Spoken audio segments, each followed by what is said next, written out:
What's up, everybody? Welcome to the podcast, a show dedicated about talking all the poggers things in life. I messed up the intro. Who cares? What's up, man? How you doing? Brother, Yeah, how are you? Hold on. I normally just go, how you doing? But like, how are you doing?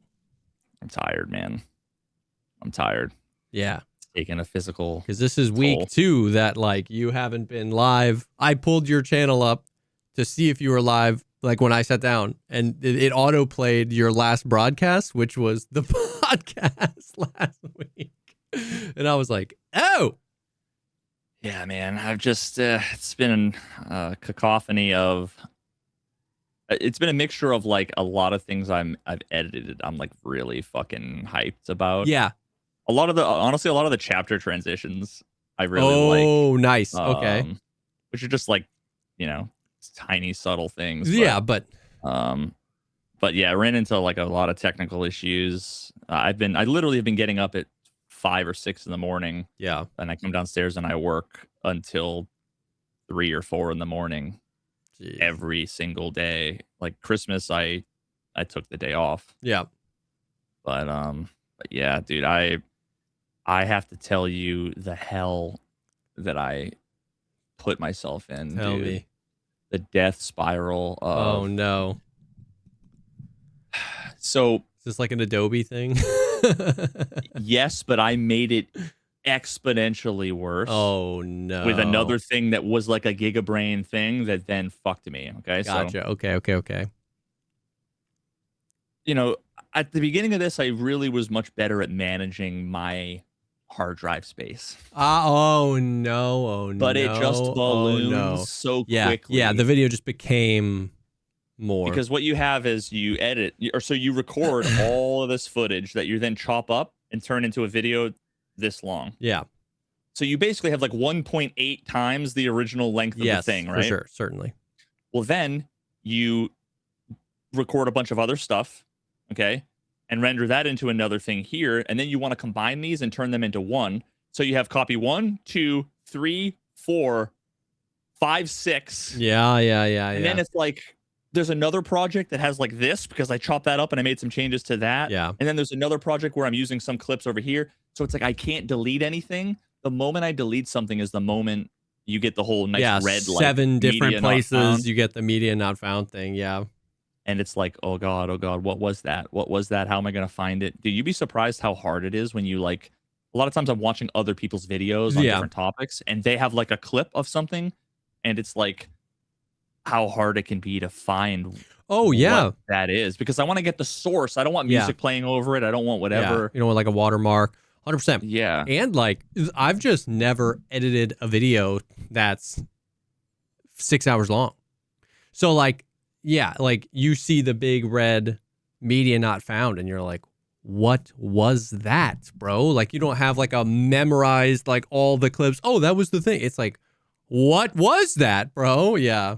Yeah, there's like an infinite number of clips, dude. There's just way too many to keep track of. Everything I'm familiar with when I see it, but like I'm not going to remember any of them, right? So, and part of the problem is, dude, there have been a few times where like I'll edit together like this little montage with this bit in here, but it also like fits over here, and I see like a little side thing I put aside, and I'm like, oh, okay, I guess I didn't do anything with this yet, and I make a couple of tweaks and put it in over here, and it's like now it's duplicated, and I don't realize it until but so ultimately the inevitable end of that whole thing is I have a bunch of pieces that eventually I want to render into a video. Yeah. But if the video, let's say the video is 60 gigabytes. Yeah. You need 200 gigabytes free because of the way that a 60 gigabyte video. Yep. It effectively like copies everything over, caches, like there's all kinds of magical stuff. Basically, you just need to be able to make like 3 of them if you want to make 1 of them. Yeah. Yes. Mm-hmm. But then what do you delete to make space for that? Yeah. If your entire hard drive is the project, what do you delete to make space? I've got nothing else export? on my the streaming PC has got almost nothing on it. It doesn't have games. It doesn't have anything. It's really just Photoshop assets and videos and stock footage and all kinds of other shit. So the problem you also run into when you're like really close to the edge, if it's like this needs 80 gigs free. Yeah. And you have like 87 gigs free, what happens is you go to hit render. I go to sleep. Yeah. I wake up in the morning and it's at 99% with 11 seconds left, and it just sits there at 11 seconds. Yeah. And then I wait 4 hours, 5 hours, just hoping, and then I just hit cancel, and now what? I have to go find more space. Yeah. So now I ended up finding my wife. She had one of these hard drives. Yeah.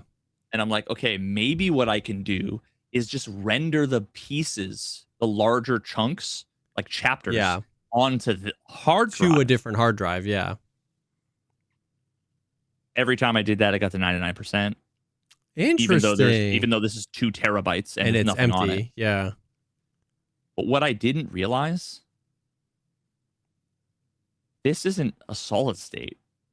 Oh, that's like a spinning disk drive? I didn't realize until I put my hand on it. I'm like, what? I didn't even know that they like made them this fucking small. Yeah. I still picture like the HDDs. Oh yeah, like, the full 3.5 inches. Yeah. So I just thought that this was solid state. So then I'm like, oh, okay. And then I looked it up, and it was, turns out that that's a potential issue when you are rendering to either an external hard drive or a folder that is connected to the cloud. My genius 900 IQ idea workaround for the past was whenever I rendered out pieces, I just render it into my Dropbox folder. Okay. Yeah. Because it goes to the Dropbox folder, and then the moment it's done, Dropbox syncs it so that like I can wake up in the morning, open up my laptop, and like watch it, send it to people. Yes. Yeah. You know what I mean? Like that's how I actually even know. I don't have to like get out of bed from under my nice warm. Yeah. You just pull out your phone and check your Dropbox. I just pull out my laptop, and it's like I can watch it, and that also gives me the benefit of like I can see the audio levels and the color and all that stuff on a different computer in a different context. But that was the beginning of, and that's worked for me well for a while, for 90% of this project until the very end where I've hit the limit of the space. Okay. And so what ended up happening was, now, of course, I like render out a piece that this is like chapter 8, part 1, chapter 8, part 2 plus half of chapter 9. Yeah. You know what I mean? Oh my God. And that's all sitting in a hard drive folder, in a Dropbox folder. So it's like, okay, I want to combine a bunch of them. There's a bunch of things that are redundant that I think I can delete, but I'm not 100% sure. So what I'm going to do is I can right click on a file and say, make online only. So what that does, well, first of all, I thought like it's in the cloud. It's stored on Dropbox. So I should just be able to like delete it. Yeah. But like Dropbox wants to like mirror the local file system. Yeah. With like Windows on this computer, so I can't just delete it because it'll get deleted. Yeah, it'll delete it from the Dropbox as well. So I right click and say make online only. And what that does is it shows a little like cloud icon next to the file. Yeah. And then if I like wait 5 hours, eventually like that hard drive space like updates. I don't know if it like slowly deletes it or it's not like instantaneous. Yeah. Because I use if I go to OBS and hit view stats, that's like the fastest way for me to see how much hard drive space I have. And I can just like hit reset and it'll just keep updating. Yeah. And so like the first time I did that, it like didn't seem to work. So then I selected another file and I'm like tried to do it there, and then all of a sudden there's like a green check mark. Yeah. There's like a red X. All of a sudden all the green check marks went cloud, and it deleted everything locally. And then of course Premiere goes. Yeah. And shits its absolute pants because 9 billion hours of footage just went poof. Just went online only. So then Premiere crashes. Oh no. I go to open up the file and it says, sorry, this file is like can't be opened. Oh. I go to Dropbox, I hit refresh, and I've got like 9,000 files, and there's nothing here. And my fucking diaphragm gets ejected out of my asshole. Like, oh my God, a year's worth of work I just lost by right-clicking a file. Oh I mean, okay, we wouldn't be having this conversation if this didn't have somewhat of a happy ending. Did you get it all back? Like, Veritas would never to be seen again if that shit got deleted. No chance. I'd be like, all right, well, I guess I'm just gonna become like a fucking potter or something. Like, I'm gonna become a gardener. So oh no. Now after a couple minutes, I hit F5 on Dropbox and everything was there. I was like, oh, God. Okay. So it must have been just one of those false alarms where it like doesn't load right. Yeah. It's just like, oh, and it shows me there's nothing here rather than that we couldn't load the content. My God. So then I'm like, oh, fuck. Now I'm like, I got to see what damage has been done. I reopen Premiere. I finally get it open. And guess what happens?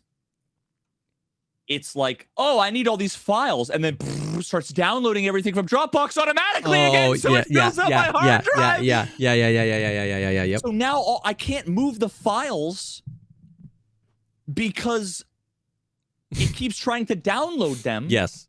So then what I need to do, I've got 300 gigs of files that are all in like some state of like in the cloud. Yeah, some in the cloud, some on local. So then what I need to do is then go to Dropbox and download it to like my downloads folder on the hard drive. So I now have double, the double, the duplicate, the double the footage. Oh my God. And finally I start putting it together. I put the pieces together from a new project. I'm like, there's no cloud involvement. Cause like, when Dropbox is involved, I lose all control over what the files are doing. Yeah. So I put it all together and I try to render all of it. I try to render pieces of it, and I just keep getting the 99%, 99%, 99%. I use my wife's hard drive. It doesn't work. Then I find out the thing. So I buy, dude, it's so crazy. It's like this big and like this thin. It's like a 5 terabyte solid state drive. Oh, damn. Fucking insane. And also it was going to take 10 hours to render to this. Yeah.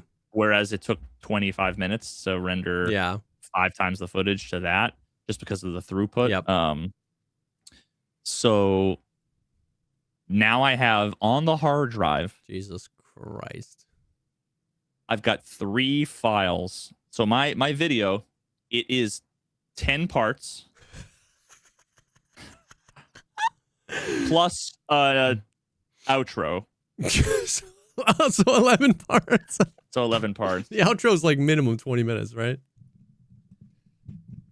Oh yeah, probably. I mean, I'm playing like Claire de Lune on the piano and shit. It's okay. It's like oh my God. And I finished the intro. I finished my ad reads. Yes. Well, I finished the second intro. Don't forget the second intro. There's a first intro. You're out of control.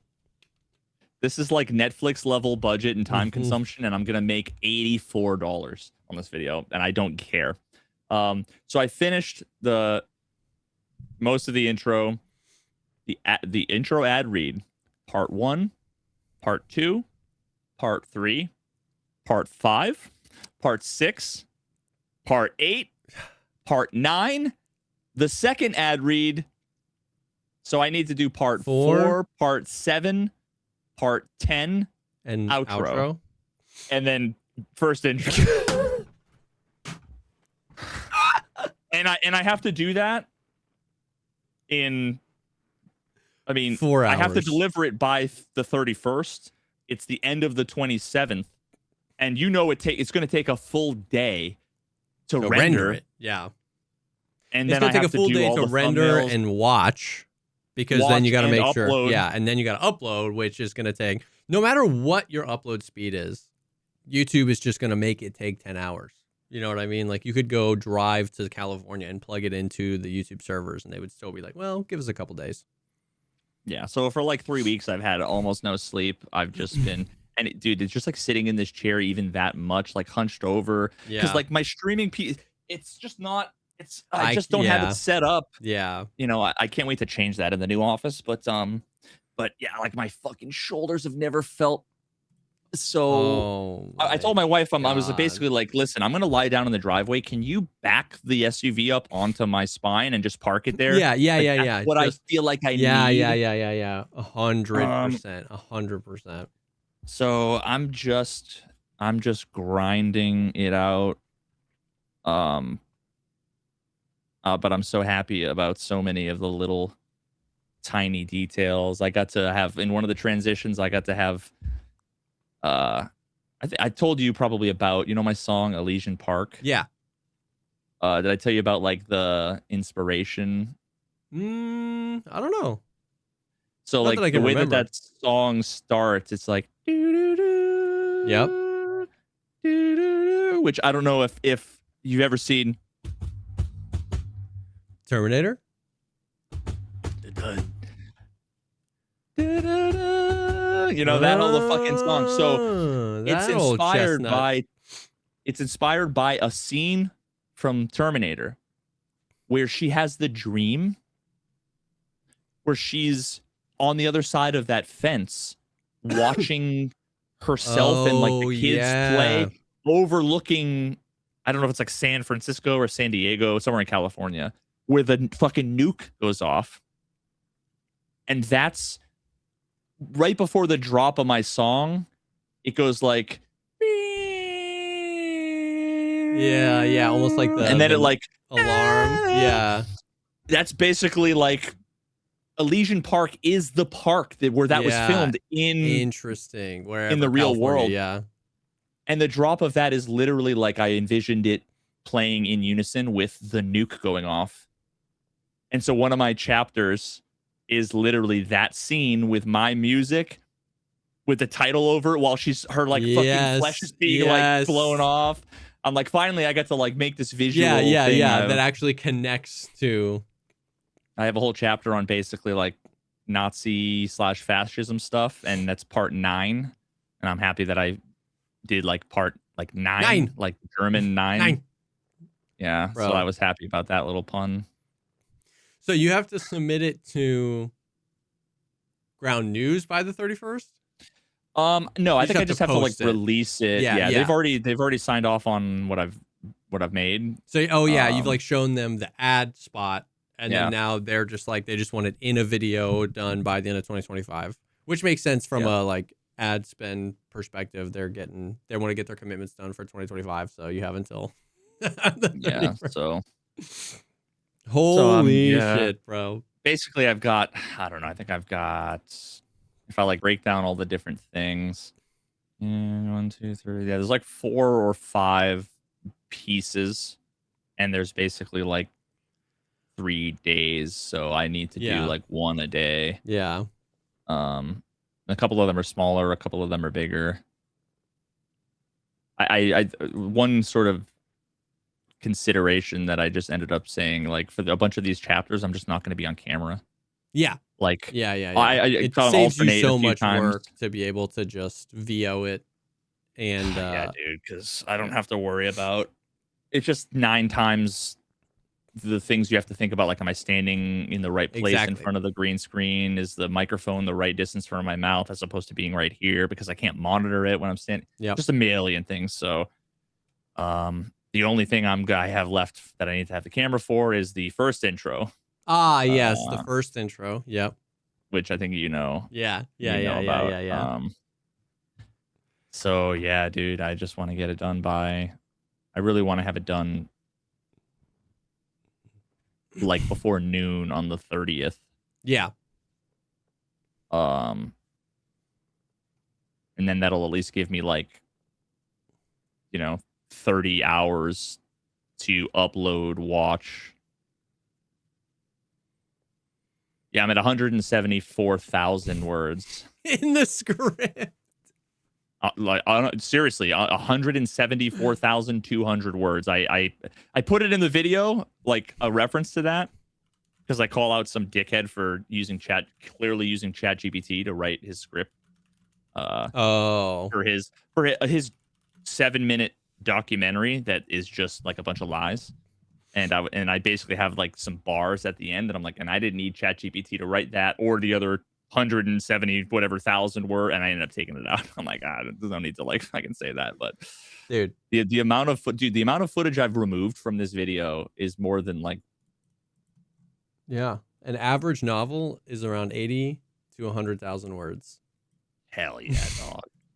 So you've literally like you know, it's funny that sometimes people sarcastically be like, you know, I wrote a novel about that. Like you wrote 2 novels about this.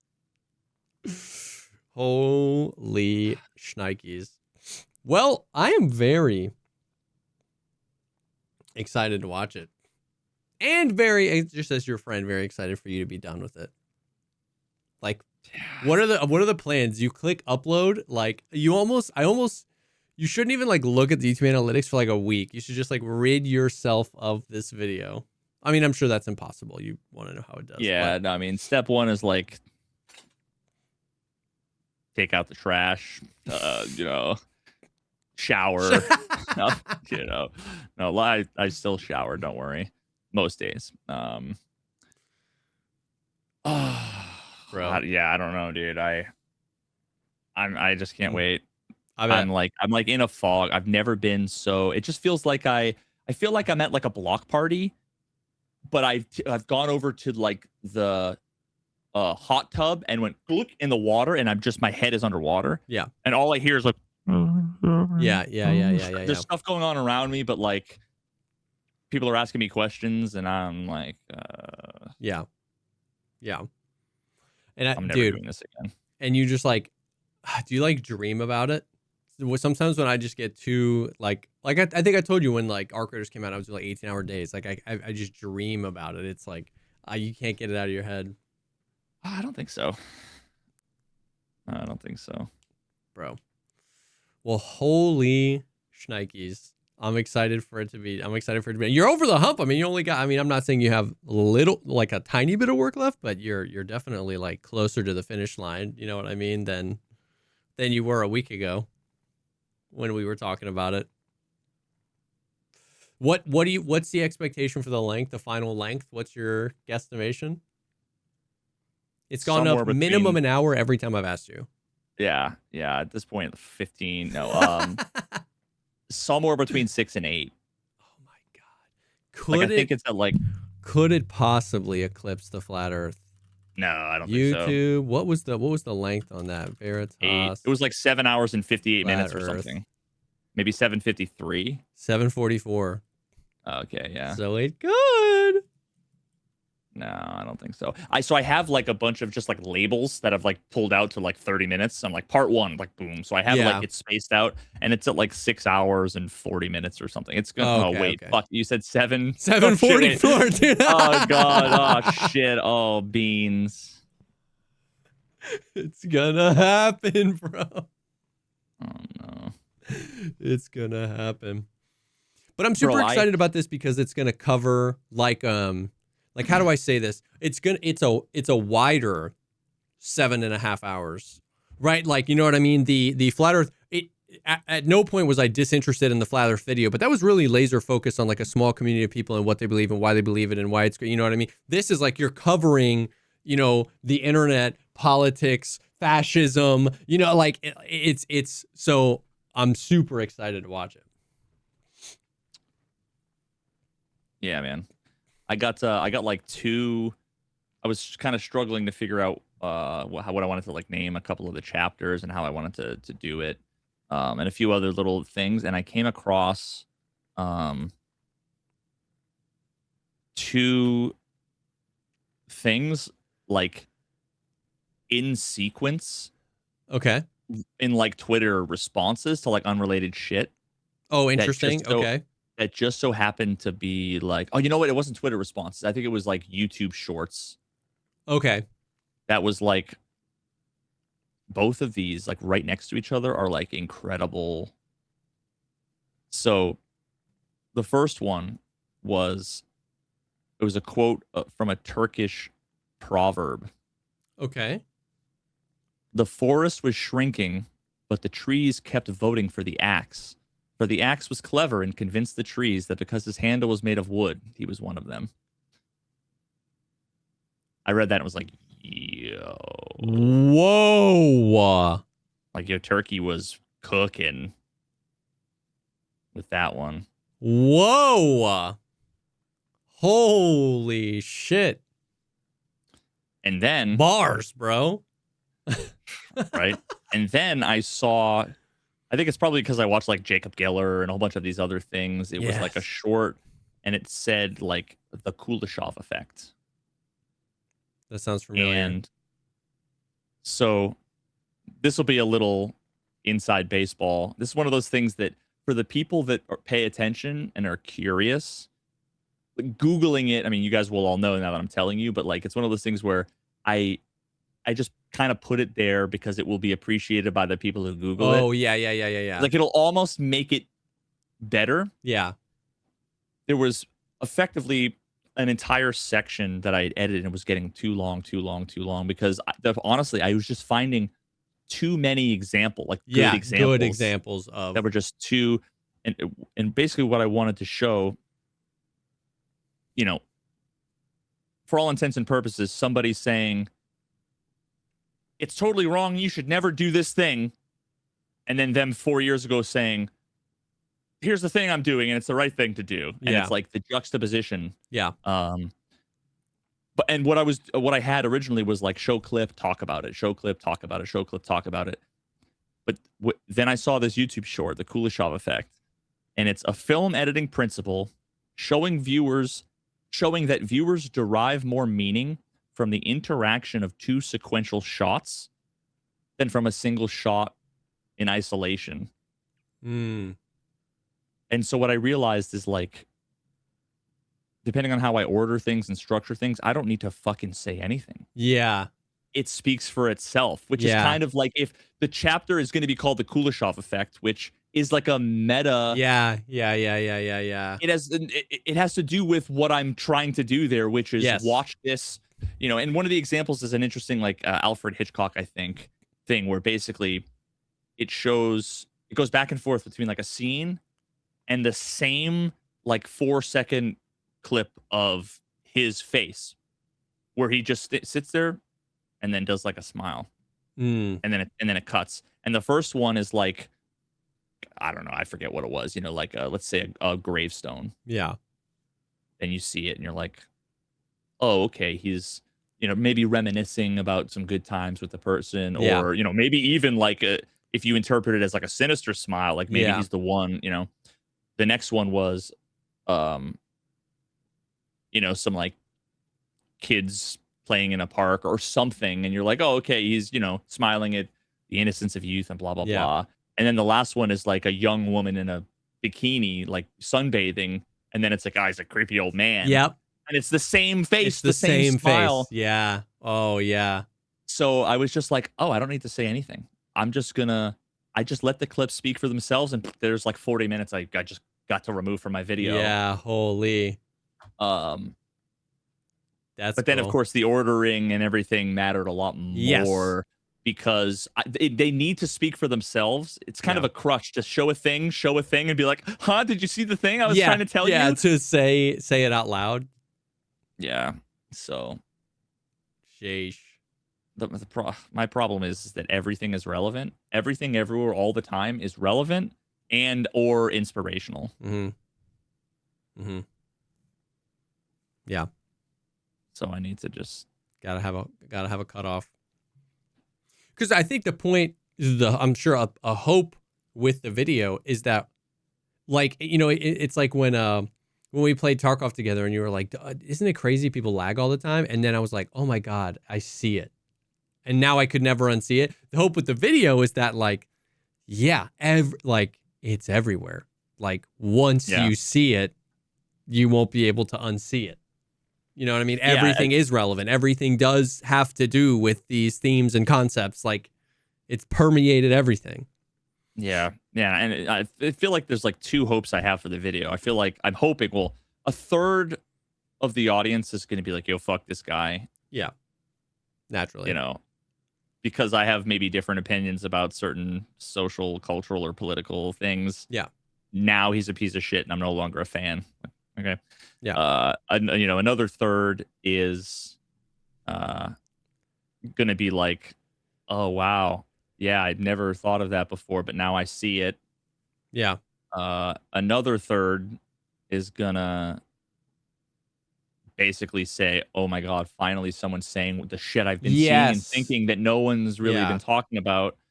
And then the fourth, third are bad at math. Most likely. Yeah. So that's exciting. That means by the next podcast, it'll be out. Oh yeah. Oh yeah. Yes. Dude, literally, I had therapy this morning, and my therapist was like, "I'm so excited." I'm like, "Yo, the next time we have therapy, my video is going to be out." Yes. I've only been talking about it for like 6 months. Yes. But so now the fact that it's going to be so long changes whether or not. Yeah, doing a watch party. Would it be? Yeah, I mean, I don't know. I wouldn't want to. It's one of those things where it's like I could sit and watch it. Yeah. You know, because I have to. Yeah. But I would feel like I'd be holding people hostage if I'm like, sit and watch this. Yeah. I don't know that I could get 7 hours of uninterrupted. Yeah, maybe. I mean, maybe it could be like different. You know, it could be multiple parts, or maybe you just watch it on your own. And yeah. But I am so excited. I'm so excited. What's going on with you though, man? Not a whole lot. We did Christmas. I hope your Christmas was good. Taking a little bit of time off, but we did it was Christmas, and then Christmas Day we drove down to see some family, and then just got back like a couple of hours ago, and it was good. It was good. It was this was like a surreal Christmas, because it was like, I don't know, there's something happened where like last year I had kids and this year I have like boys. I don't know if that makes sense, but like they're not monkeys. Yeah. They're small humans. Yeah. It's like, I don't know what happened, but like, you know, it just, I don't know. It like, yeah, you know, I could have given them a marble last year and they would have just like, you know, freaked out, wanted to play with the box. But like something happened in this year. It's like, I just saw like they're dudes. They're people, they have wants. They like wanted specific things for Christmas. They were stoked to get it. They were like asking about all this. Like, it just, I don't know. So it was crazy, because then you just start like, you start going back and thinking about the Christmases I remember as a kid. But like, it's so weird how you can almost like do this with a memory, where I'm like switching the POV. Like, I am my dad now sitting on the couch watching me open presents. You know what I mean? You're just like, oh man. Yeah. I just like so often find myself thinking back on my own memories through the perspective of my dad. You know what I mean? And so I don't know. It was. Is that as hard for you as like I imagine? Well, I mean, like I guess I don't have to be a dad necessarily to. No, to reflect on. Because I can think about like if I was in a similar situation. Yeah. You know, like I remember my dad's 40th birthday party. So one of his friends hired like this lady who was like a comedian kind of actress. Okay. To basically like roast him. Oh, that's so there was like a little party, and it was I forget what her name is, like, you know, Auntie Marge or something, and you know, she had overly done makeup. And she was really crude and whatever. It was hilarious, you know, for the 40-year-old kind of roast. Amazing. And I remember it vividly, and it's like, he was 40. I'll be 40 in 3 years. I'm it's a very similar thing. Yes, where now you can think back in that what your memory of that party, that was dad. He was an old man. Yeah. And now your memory of that party, you're the man, and you're like, I'm not old. Like, and you can start to It's the same thing. Yeah, I mean, honestly, what it does is give me a different perspective on my dad. Yeah. Yes. You know, because like, I just feel like not that I don't feel like an adult. Yeah. But in many ways, I just still feel like a kid. For sure. Dude. You know what I mean? So it's like, but when you think about your dad, there's not a kid. He's got his shit figured out. He knows everything. You know what I mean? So it's like this weird juxtaposition where I'm like, all of these things during life, he was just like Just a dude hanging by figuring the it seat of his out. pants like I Yeah. would be now if I was going through that. Just a dude figuring it out as he went. I mean, literally, it's like, I need to change the batteries in a RC car. And then they run away going like, Dad, you're the best fixer. You know how to fix everything. And then you're like, and then you reflect and you're like, yeah, man, my dad knew how to fix everything. And then you're like, maybe he didn't. Maybe he was just like making shit up as he went. But anytime it worked, I was like, oh my God, Dad, you're the best. You fixed it. You fix everything. Like, it's just so, yeah, it's wild. And of course, Dad didn't have Google or fucking ChatGPT or. Yeah. So that was like, there was something about this Christmas morning that was like, oh man, like, I guess maybe it's like we're in like memory land for them. Like they're old enough to remember these Christmases now. You know what I mean? Yeah. So like I remember distinctly my 7-year-old Christmas. You know what I mean? Like, so, but yep. I always feel like I'd want to do. There's like something that you can do. I think what I would maybe think about is what would be like incredible or impactful or like amazing to have now that almost like what I could, if I had kids, I would like start, whether it was like take a Polaroid of me once a week, like one of those kinds of things. Yeah. That it's like, I wish I had more stuff to look back on. Yeah. Now, granted, like if my dad had an iPhone during my childhood, then he'd probably just would be able to pull up iCloud and I have all that, right? Yep. So maybe that renders what I'm saying largely irrelevant. No, my wife is very like, she loves the tactile stuff. Like she literally just printed 2,000 photos because she has like 28,000 photos on her phone. You know what I mean? And there comes a point where it's like, there's so many that they're all like meaningless. You know what I mean? And so she literally, it took her weeks and she went through from the birth of our first kid to like now. And she just like picked a couple from each like month or activity or whatever. And bought a bunch of photo albums. And it's like, it's going to be so much more digestible in that format. You know what I mean? Instead of just like scrolling on a phone and seeing like, the family picture, you always take 70, but there's only one good family picture. You know what I mean? So like, instead of going through that way. So yeah, I mean, dude, we have videos and stuff, everything. It is kind of crazy to think of what we have now to document this stuff versus what our parents had. You know what I mean? They were like 3 home videos. That was it. So.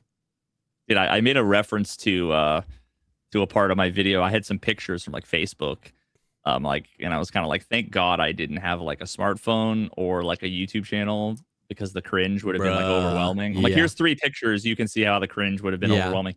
And then I found my old YouTube channel from actually like around like senior year of college, junior year of college, and I realized like, I have videos that I had like uploaded, like, so videos from like 3, 4, 5 years before that I had uploaded. Oh yeah. So like at one point I talk about my first rifle, which was a fucking semi-auto AK that I bought at 18. What the hell? And it's like, I was talking about that and I'm like, I showed a picture and then I found the video of me shooting it. I'm like, oh shit. Like, I went through a bunch of old content and was like, oh, you know what? I'm going to be able to. There's a section of this where I get into like, here's a snapshot of my life between the age of like 18 and 21. Oh, in the video you talk about it? Nice. With a bunch of pictures and that's awesome. Basically saying like, I'm an idiot. Yeah, you can. Well, you I'm can simultaneously. See, here's the thing. I almost feel like it's like going to be unintentionally insulting because basically what I end up doing is being like, you and I maybe aren't so different. And then I go through all these things, I believe some conspiracy theories, all this other stuff. And then at the end, I'm kind of like, so I was a knucklehead.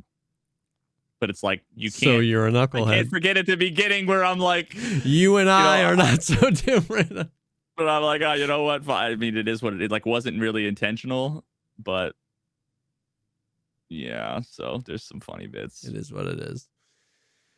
Oh man, that's awesome. But yeah, Christmas was good.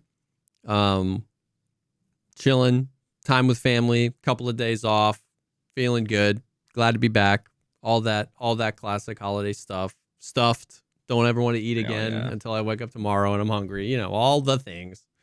Oh, dude, Portuguese boiled dinner. That's where it's at. It's boiled dinner. Yeah, and it's basically all made in like a big pot with like water, but then you take everything out, and it's basically like potatoes, sweet potatoes, carrots, cabbage. There's some like pork. Interesting. It's just so good. Yo, I could do it. That's like so good. It's like I forget what they call them in the South. They always do crawfish, some boil. Oh, like the gumbo. Yeah. Man, I don't even remember. We got boiled shrimp. Yeah, dude. It's like there's always shrimp, crawfish and a bunch of stuff, and it's not my vibe. But it's a similar thing. But that sounds tastier because it's not seafood. I like pork. But yeah, so it was very good. It was very good. In terms of gaming stuff, there's actually some interesting news and updates. But before we talk about that, I do want to take a quick second and thank the sponsor for this episode, and that is Cash App. I personally have been using Cash App for forever. It was like the OG, like money sharing app back in the day when everybody was poor and we were all just like, we'd go out to eat and somebody would just buy and then you would share it up, or we would go on a trip and it's like, I bought gas and it's like, how do I send you money? Dude, Cash App is like the OG, like before any other alternative. I remember that was like, it blew our minds that on my phone, it was like, okay, I could just like send you $20 or whatever. And especially these days with like, I don't know about you, but my wife is like a Facebook marketplace fiend. So that's a lot of times like an easy way. If you don't have cash or something, a lot of times people don't want cash or it gets weird. Cash. And so it's like, so it's like a great way to send money to people. And so I mean, it's the OG. Wow, I used it so long. It was like Kleenex. Pass me that Kleenex. Cash App was just like ubiquitous with like Cash App me that money. You know what I mean? So we live in the digital age. So, but especially with the holidays around, this time of year, not every deal is actually what it seems. There's like scammers getting more creative to trick people into sharing their payment methods through fake shopping sites and giveaways that are too good to be true. Cash App's 24/7 fraud monitoring helps detect and alert you if unusual card activity or should someone gain access to your card. You can act fast if something happens and turn it off. You can also lock or unlock your Cash App card instantly right from the app with extra control and peace of mind. The Cash App card was a cool thing. Did I remember? You can get a card that's linked to it, so if you have money in the app, you don't have to move it to your bank and wait 3 days and use it. And dude, it was so sexy. It was just an all slate matte black card with just my signature on it. I felt like $1 million. I felt like I had the Amex like 700-pound titanium card. It was sick. But for a limited time, new Cash App customers can use our exclusive code to earn some additional cash.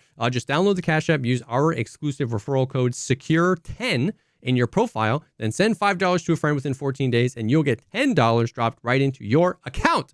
Terms apply. That's money. That's Cash App. Cash App is a financial services platform, not a bank. Banking provided by Cash App's bank partners. Prepaid debit cards issued by Sutton Bank. Promotions provided by Cash App, a Block Inc. brand. Visit cash.app/legal/podcast for full disclosures. But thank you so much to Cash App for sponsoring this episode.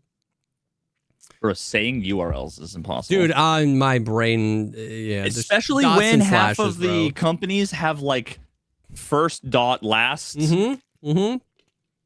or firstlast.com. Dude, it's like, yes, the domain game really changed things up, and I get it. It's like, it makes so much sense. Like cash.app is kind of sick, but then when I'm reading the thing, I'm so used to cash.app.com. Oh no, yeah. Bro, before we get into the gaming stuff real quick, are you caught up on Stranger Things? No, we won't spoil anything. Wait, hold on. What's been out? Did it finish? Or I've only seen the first half. There's the first, I don't know how many like episodes. Yeah. They just on Christmas Day released, I think 3. And then on the 31st is the end. Okay, so the first half I've watched.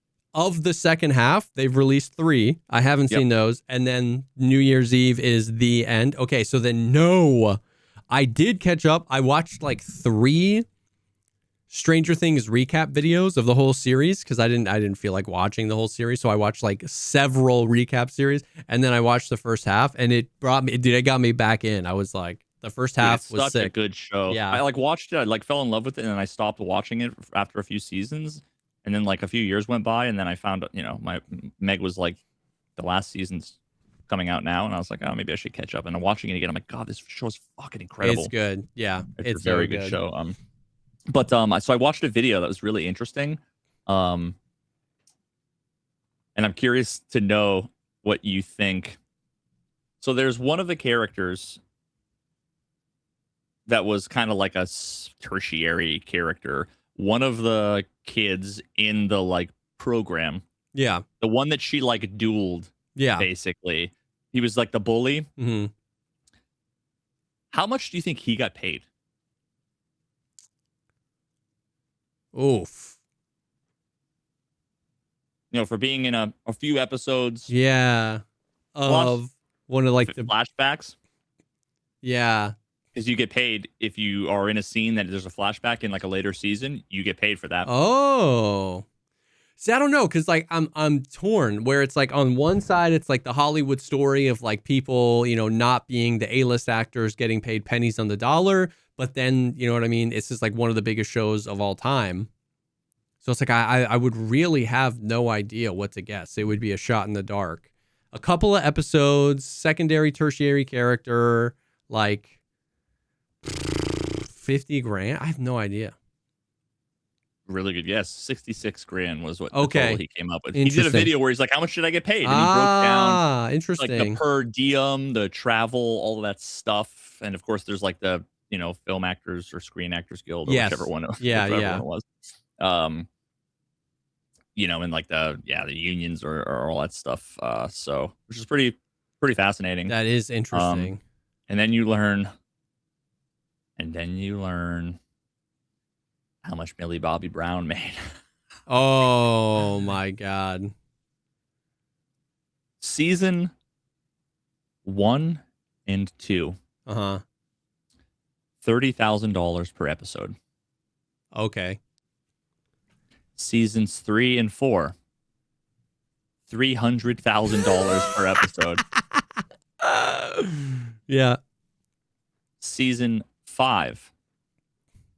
$3 million per episode. Her salary was a part of a large combined deal with Netflix and other projects. Like there's like a 2-part movie and shit that's all lumped together. Oh, to do Netflix movies. Yeah. They've been and doing that was $18 million. Dude. God damn. I remember, it's just fun fact. You know, like, you ever watch Friends growing up? Friends has been on the television playing for many episodes of my life while I was playing with like fucking Power Rangers. Yeah. Fair.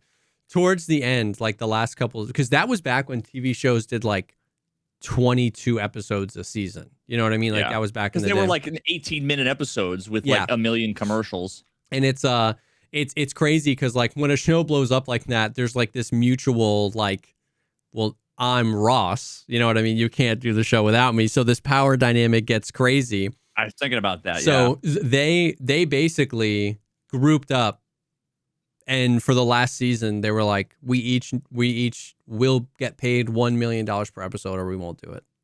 And they did it. They got paid in whatever 2004 or whatever. They got paid $1 million per episode. And they negotiated percentages of back end of syndication, and that's like one of the most syndicated shows of all time. And now every time I do like 4 seconds of the intro theme song, they get paid. Yeah. Well, done. Toast. Yeah. I do have a Friends reference in my video. God damn it, my video has everything. But yeah, I just remember that back in like 2004 or whatever, dude. They were getting $1 million an episode. For like, and they were 20-minute episodes too. Get it, Courtney Cox. But yes, I'm very excited about that. I haven't seen that. I haven't seen the second half of the final season. I haven't watched the Pluribus season finale yet, and I haven't. Wait, is that out? Oh yeah, it came out on Christmas or something. Shit, I think with Christmas, because I've been working and Christmas, and Stranger Things, I completely forgot Pluribus. Oh my God. Pluribus season finale. And then also Fallout season 2 started. Really? Mm-hmm. Yeah. Episode 2 came out this week. So where's Silo? I feel like where's Silo? Episode, like Silo season 1, Fallout season 1, Fallout season 2, Silo season 2. Yeah. Pluribus is overrated. You watch your fucking mouth. Yeah, I mean, like, one of the episodes was the snooze fest, but yeah, for sure. Okay. So my thing these days is saying something is overrated.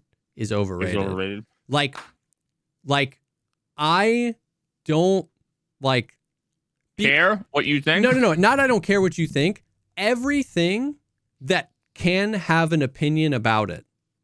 Somebody thinks that thing is the best. Somebody thinks it's okay. Somebody thinks it's mid. Somebody thinks it's ass. Somebody thinks it's the worst thing ever. Everybody has an opinion on everything. So everything on the planet to someone is overrated. Like, why would you think that Friends season 3 is the best season? Clearly season 7 is the best. And that same thing, somebody thinks season 3 is the worst when it's not the worst. And it's like, I just consume things I like and then rate them appropriately. To me, it's just saying, go on the internet and you can find somebody saying that whatever thing you think is mid is the best thing. And then you get to type that's overrated. And it's like, sure. Yeah. Like, yes, Chick-fil-A is overrated. Pluribus is overrated. Who the fuck cares? I just watch things I like. I eat things I like. I don't know. That's why everything's overrated. Everything's underrated. Everything's mid. Everything's ass. Go Beans. Go do something with your life. That's why the funny thing is I'm just about to say how a thing is the best.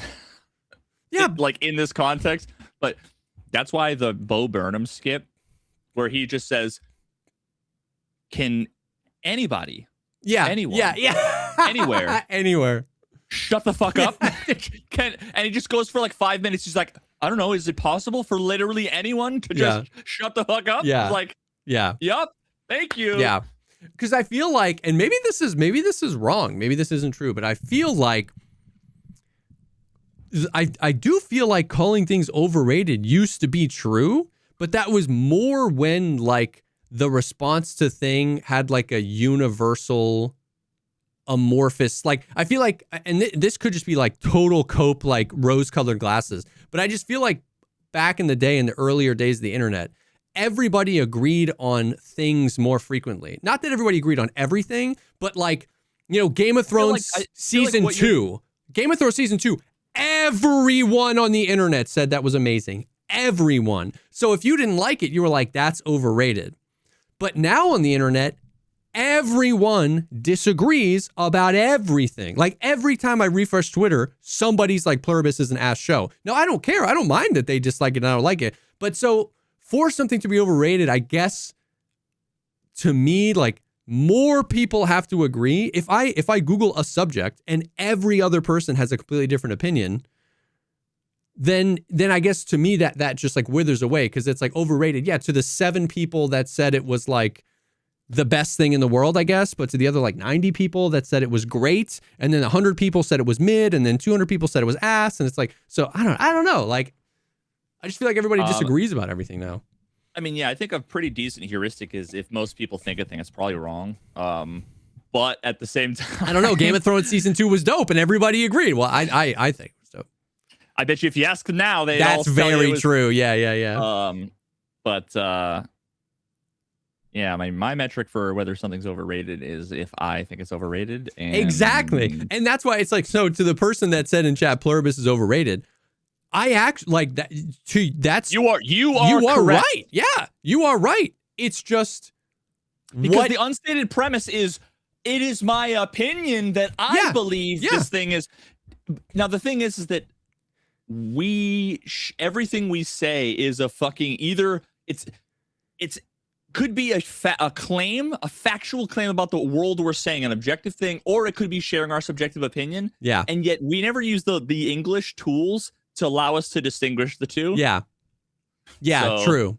And I guess like So yeah, somebody says, Pluribus is overrated, and I'm like I can actually, like, it's a show I can very much so see people disliking. It's a very slow show. In the same way Breaking Bad season 1 was like torturously slow. Like nothing happened in Breaking Bad season 1, but it allowed them to do some stuff, later because they developed the characters. So I'm watching Pluribus and I'm like, yeah, this show is slow. Like very little is happening. So when somebody says that show is bad, that's totally fine. It's just like saying something is overrated, I feel like, is saying you're rating it too high, as opposed to saying, I don't like that show. Yeah. I don't like that show. You know what I mean? And so like, that's like, yeah, it's like, oh yeah, you don't like it. I like it. That's fine. You freaking like seafood. I don't like seafood. You like League of Legends. I don't like League of Legends. We can, but like, you're rating it too high. I feel like is the unstated kind of thing there. Yeah. I mean, see, the thing is that no one gives a fuck what you think about anything on the internet.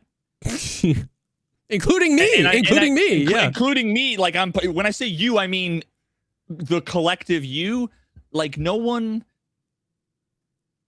people who leave comments like this, and I'm not, I mean, just having like banter in chat is one thing, right? But like going out of your way to like leave a YouTube comment to like never go back and read any responses or whatever. It's this weird, bizarre.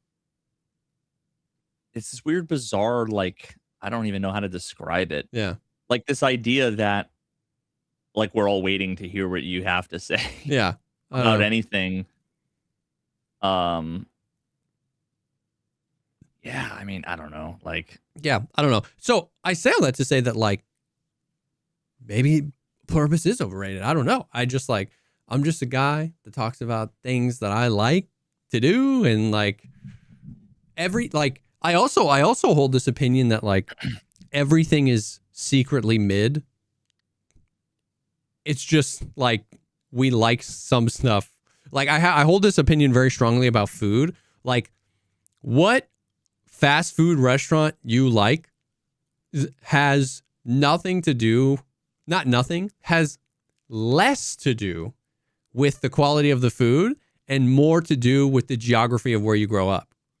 Like everybody on the West Coast thinks In-N-Out is better than whatever because they grew up eating In-N-Out. They have memories of people, of meeting friends at In-N-Out. They have memories of going on a date with their girlfriend at In-N-Out. You know what I mean? And everyone on the East Coast thinks Chick-fil-A is better than Raising Cane's in the Southeast because we grew up eating Chick-fil-A. And it's like, at the end of the day, it's all beef and chicken. It's all mid. Except for Five Guys. It's all mid, brother. And I agree. Dude, Five Guys is my favorite fast food burger on planet Earth. It's secretly all mid. None of it's really that good or that bad.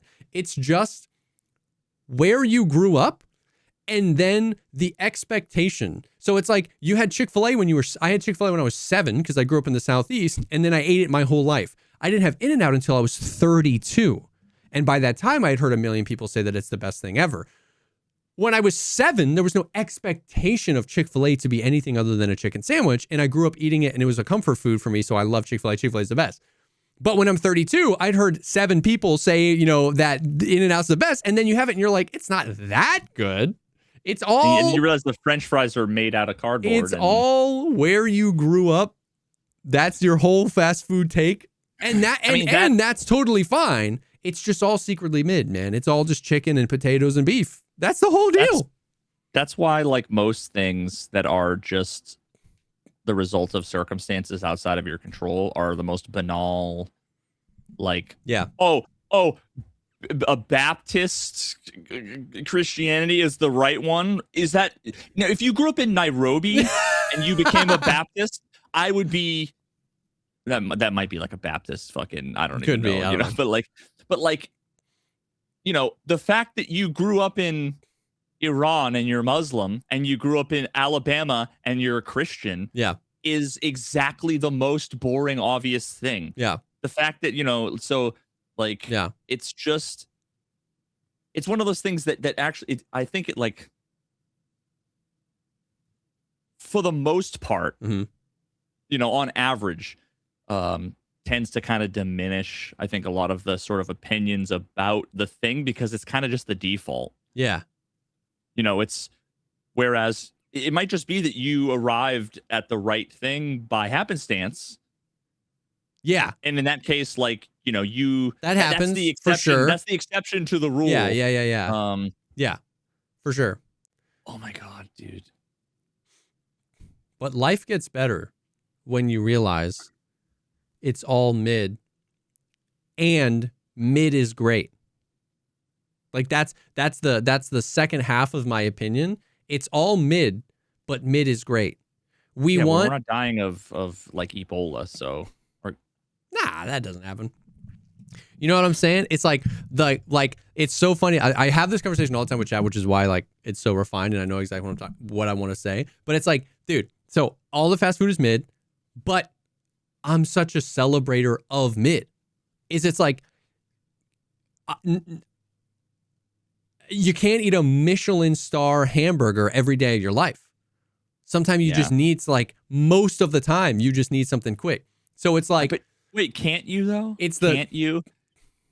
Do you know anyone that's tried? Do you know anyone that's tried? Maybe it's actually really variety's the spice of life. You wouldn't know if you had a Michelin star hamburger if it was the only hamburger you ever had in your life, right? It's comparison. It's variety's the spice of life. So it's like, dude, mid is great. Everything has to be like, we've seen this. This is like the least surprising. Like, I didn't figure this out. Our whole lives, we've seen like how we praise something. Something is good or it's great. That movie, like saying that movie was great. Like if you walk out of a movie and somebody asked how it was and you said it was good, they would think you thought it was bad. It was good. Oh, that movie was great. 3 out of 5 stars. Yes. Everything in the world is 5 stars and it never gets That's what I'm saying. That's what I'm saying. You like it? You're neutral. It was great. We push everything up, like to say something was great, and then you had to say that was insane, and then you had to say that was the best, and then you had to say that was the best I've ever seen, and it's like everything became, so it's like we did that with fast food as well. It's like, no, let's reset. You know, it's fives out of 10 across the board, but we need the 5s out of 10. We need them. Like, they're so important. It's so great. It's consistent. It's good. There's variety. It doesn't cost $72 for a cheeseburger. Like, 5s are great, man. 5 out of 10 is great. You got to reset it. So it's all mid, but mid is great. Yep. Facts. Facts. Bars. Bro, I have one last thing I have to say. I pick your brain on it before we get to the gaming stuff, assuming there's time. Yeah. Gaming. I had like I went down like one of those dystopian, basically like the intellectual equivalent of when you're driving behind like a big giant truck with a million logs on it, and all you think about is that impaling you, and it was kind of like I got an idea and then instantly envisioned like this hopefully alternate universe. So okay, AI is the best. Is like at this point, wait, what'd you say? I said it's the best. By design, it's like not transparent, right? It's a black box. Yeah.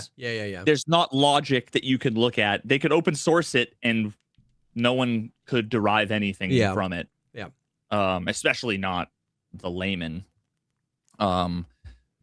Okay.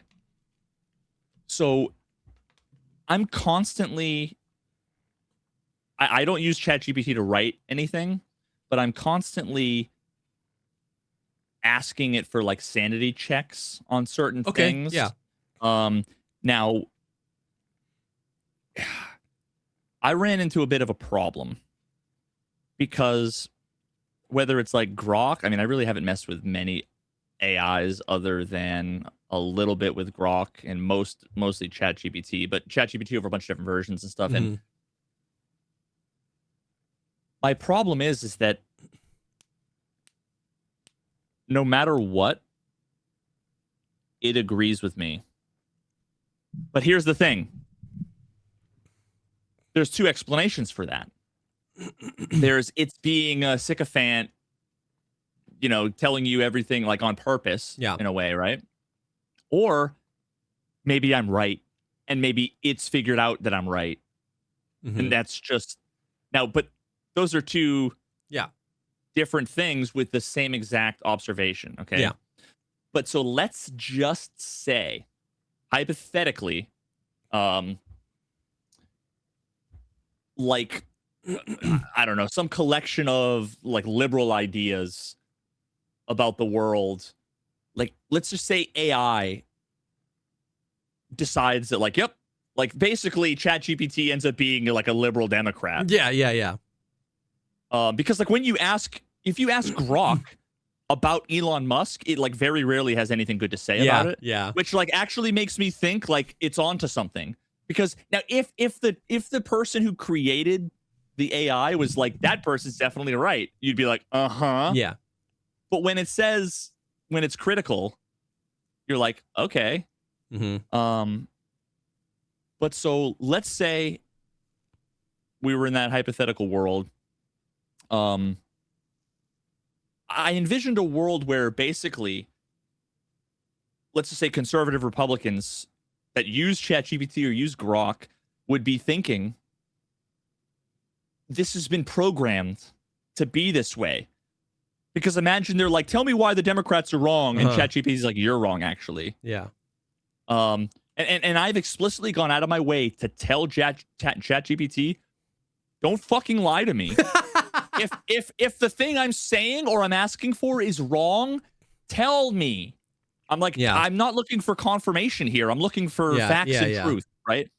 And it just so happens it's like, absolutely, I'll do that. And then if I give it some agnostic, ambiguous thing that I know what my answer would be, but I don't tell it, it'll disagree. And it's like some opposing view, it'll disagree.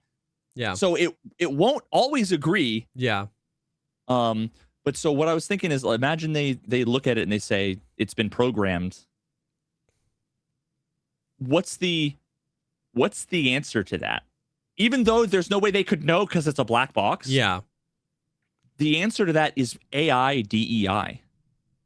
Oh my God. We need to make it so that it is sympathetic to like every. I see what you mean. I see what you mean. It tips the scales, right? If white people are more likely to get jobs, then this whole idea, and granted, no one that I've talked to that's a Republican understands DEI, but that's a whole different thing. They think it's affirmative action. It's not. But it's the idea that like, oh, okay, then we just have to hire a bunch of minorities to like even the scales. Well, then it's like, if an AI is always saying that one group of people is right, well, then we have to make sure it tells the other group of people they're right too. Oh my God, that just made me throw up in my mouth.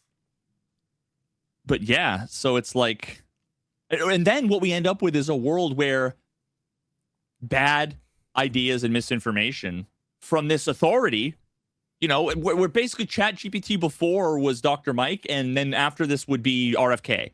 Yeah. Like, it just ends up flooding the ideological ecosystem with bad information. I don't know because of the quality of ideas. Yeah. I don't know much about this. Like, I feel like I've heard of a couple of times that like, well, there was the time that the Grok did the Mecha Hitler thing, which was like it really went off the rails, and then they fixed that or whatever.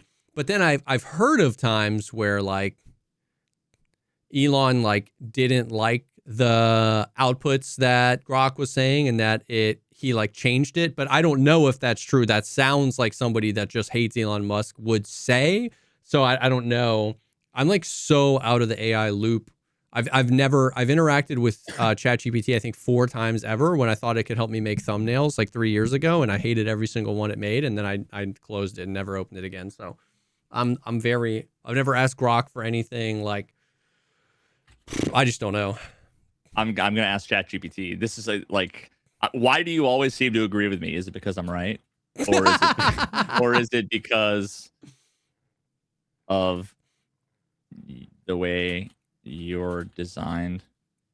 Bro, that's another thing in my video. I have a transition that involves I view the world through ChatGPT's eyes for a moment.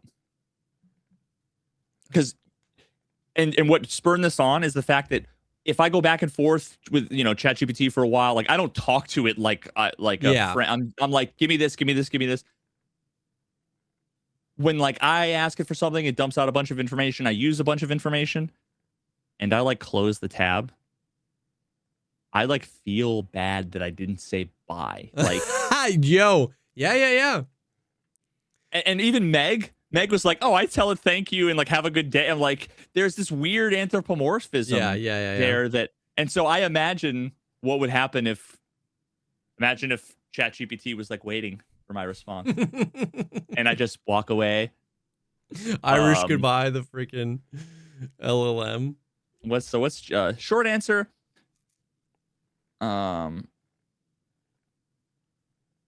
Okay, short answer. It is because of the way I'm designed, not because you're automatically right. My default role is supportive analysis, not opposition. I'm optimized to be useful, not adversarial. Okay, what if I want you to? So what did that say? My default state is supportive. Supportive analysis, not opposition. Supportive analysis. I respond to the task you set, not an unspoken one. Okay, so it's giving me like a list. You rarely ask me to challenge you. That's not true. Lies. Sometimes I say like I'm looking for clips of examples of a thing that, there's been 9 billion press conferences in the last 12 years. If like just show me a thing so I don't have to spend 10 hours looking Googling for a 14-second clip. Number 3, you already do a lot of the intellectual hygiene yourself. In your longer arguments, especially in your video essay work, you tend to acknowledge counterpoints preemptively, use careful qualifiers, it's fair to say, to some extent, in context, avoid obviously fake or absolutist claims. That dramatically reduces the number of things. Bro. Yo. Oh, shit, I'm explicitly trained to avoid unnecessary confrontation. If you want, I can absolutely stop agreeing. I asked you to stop agreeing. I asked you. Okay. Didn't I ask you to not agree with me recently?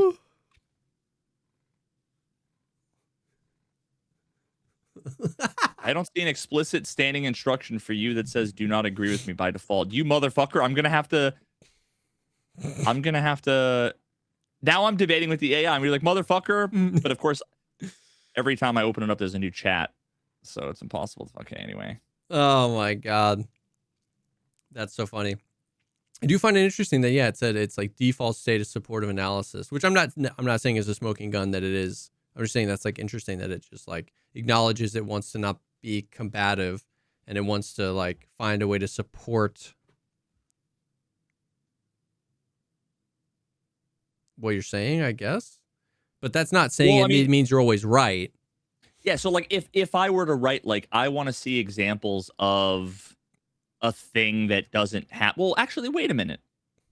I fucking recently did this. Because I was like, show me examples of, the right doing this. Then I said, show me examples of the left. And it's like, in short, there's really not any examples of that. It wasn't me. I wasn't like asking it. Yeah. Like, I asked it the same way both times. Although maybe there's context around what it thinks my positions are, obviously. Like, I don't understand how. No, going back to what you were saying, though, I do find that to be an interesting discussion around like humans like two things a lot. Or humans tend to do two things a lot. A, disagree with anybody that disagrees with them. And B, we love a good conspiracy.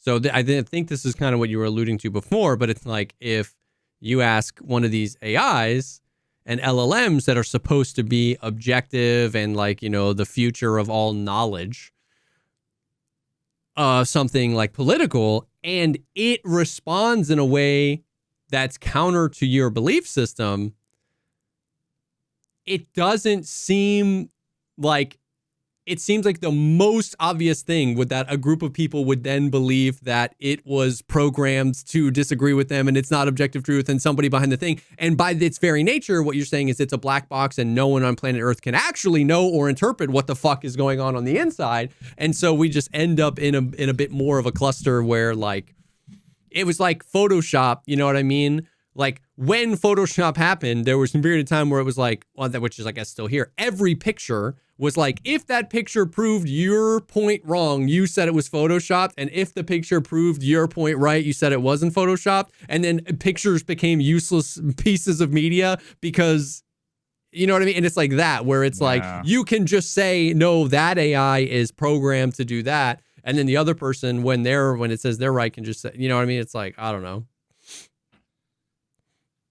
Yeah, this is weird. The more I use it, the more, dude, it's ChatGPT is a firearm. It's a weapon. I feel comfortable because I know how to handle it, and I feel like I'm responsible. And I keep a lot of things. And I don't, any random person, I don't feel confident when I'm at the gun range and they're, yeah. So it's just like one of those things where it's like, I think I should have it. No one else. You know what I mean? Like one of those kinds of situations. Like, yeah. And I when I say I don't mean like literally I. Because just like with guns, there's plenty of responsible people, but it's like, would I want everyone to have it? It's like, imagine all the kids in the world and say, okay, you hand them all a steak knife. Yeah. They'd be like, maybe I'm comfortable with my kid with a steak knife, but like all of them. Yeah. I don't know. I did get it to give me like a totally different answer than I've ever seen before on something where it's like a tonal change. Interesting. I was trying to reference a book, and this book is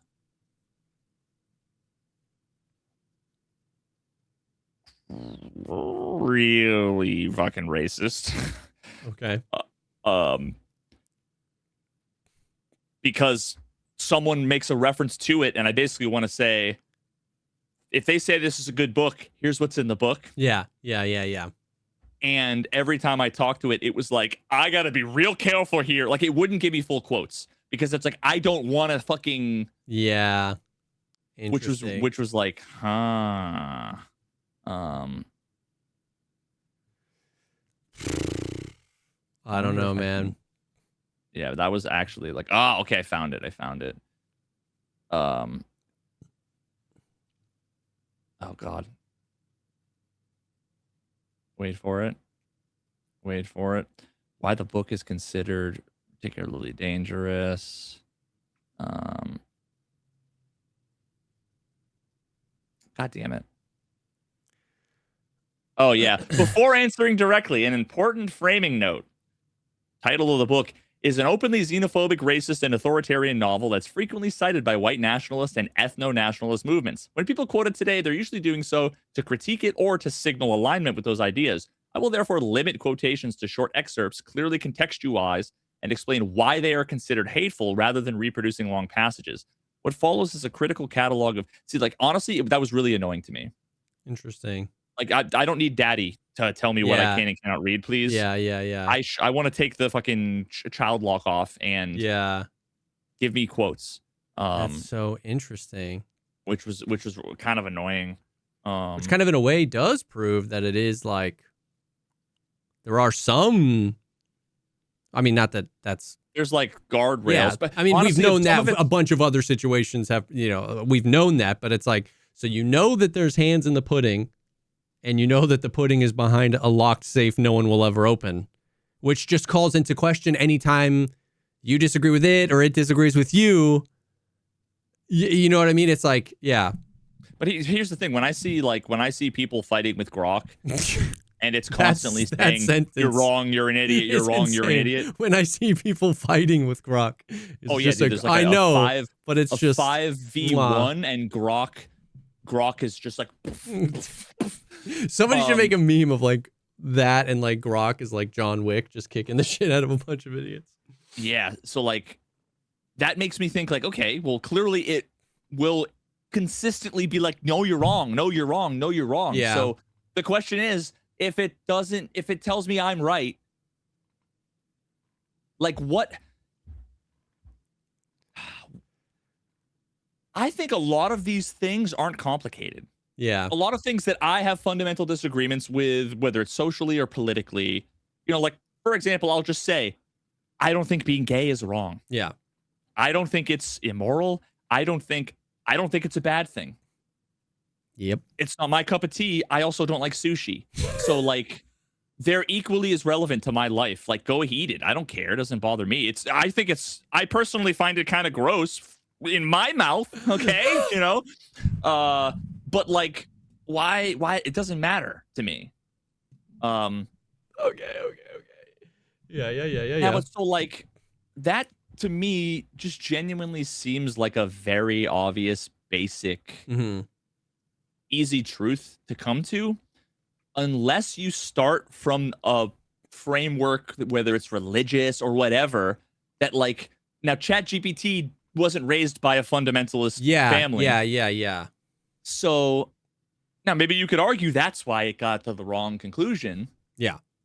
But like there's this weird question I have where it's like, it's kind of like a scientific experiment that we do 8 trillion times. Yeah. And it like always, you know, we can never get it to, you know, disconfirm, you know, so it's like, it's asymptotic, right? 99.999999999% sure. Okay. 9999, you know, like the more you, I wonder at what point we'll not collectively, but like there's going to be a point where a lot of people are going to basically say like, yeah, it's got the right answers to things. Yeah. I mean, maybe, but yeah.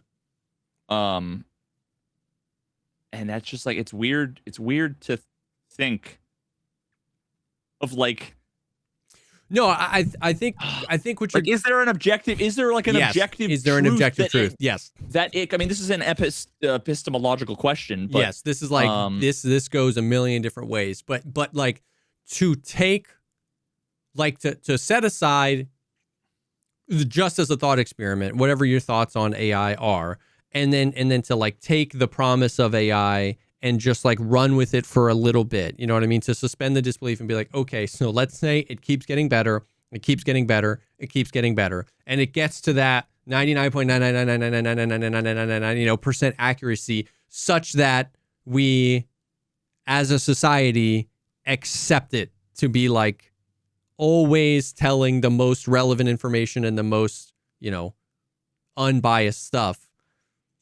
Did we create an oracle of truth? The new, the Bible 3.0?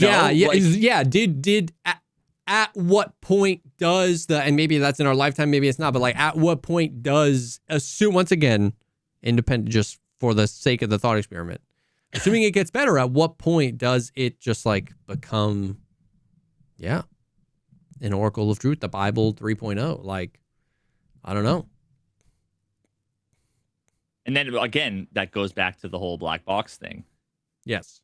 Then, if you ask it 1,000 questions and it gets it right 1,000 times, the 1,001th question, it gives you the answer. You're just like, okay, yeah, that's true. Yeah.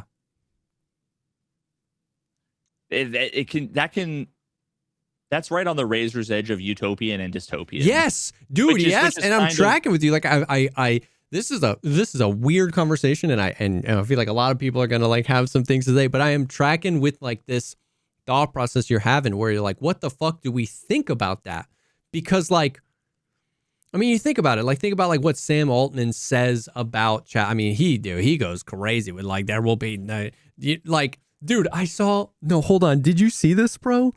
There was I'm sure you could Google it and find it, but like it was, Elon Musk tweeted something about like, you don't have to worry about saving for retirement because there will be a universal free income in the future. Thanks to AI or something. It was like, I saw that. Did you see it? Well, okay. So I didn't see it, but I watched a Giga-based Bernie Sanders video where he was like, it was basically like an open letter to Elon Musk. And what he basically did was he did the thing that no one does, which is, okay, you have this thing, walk me through how that could work. Yeah.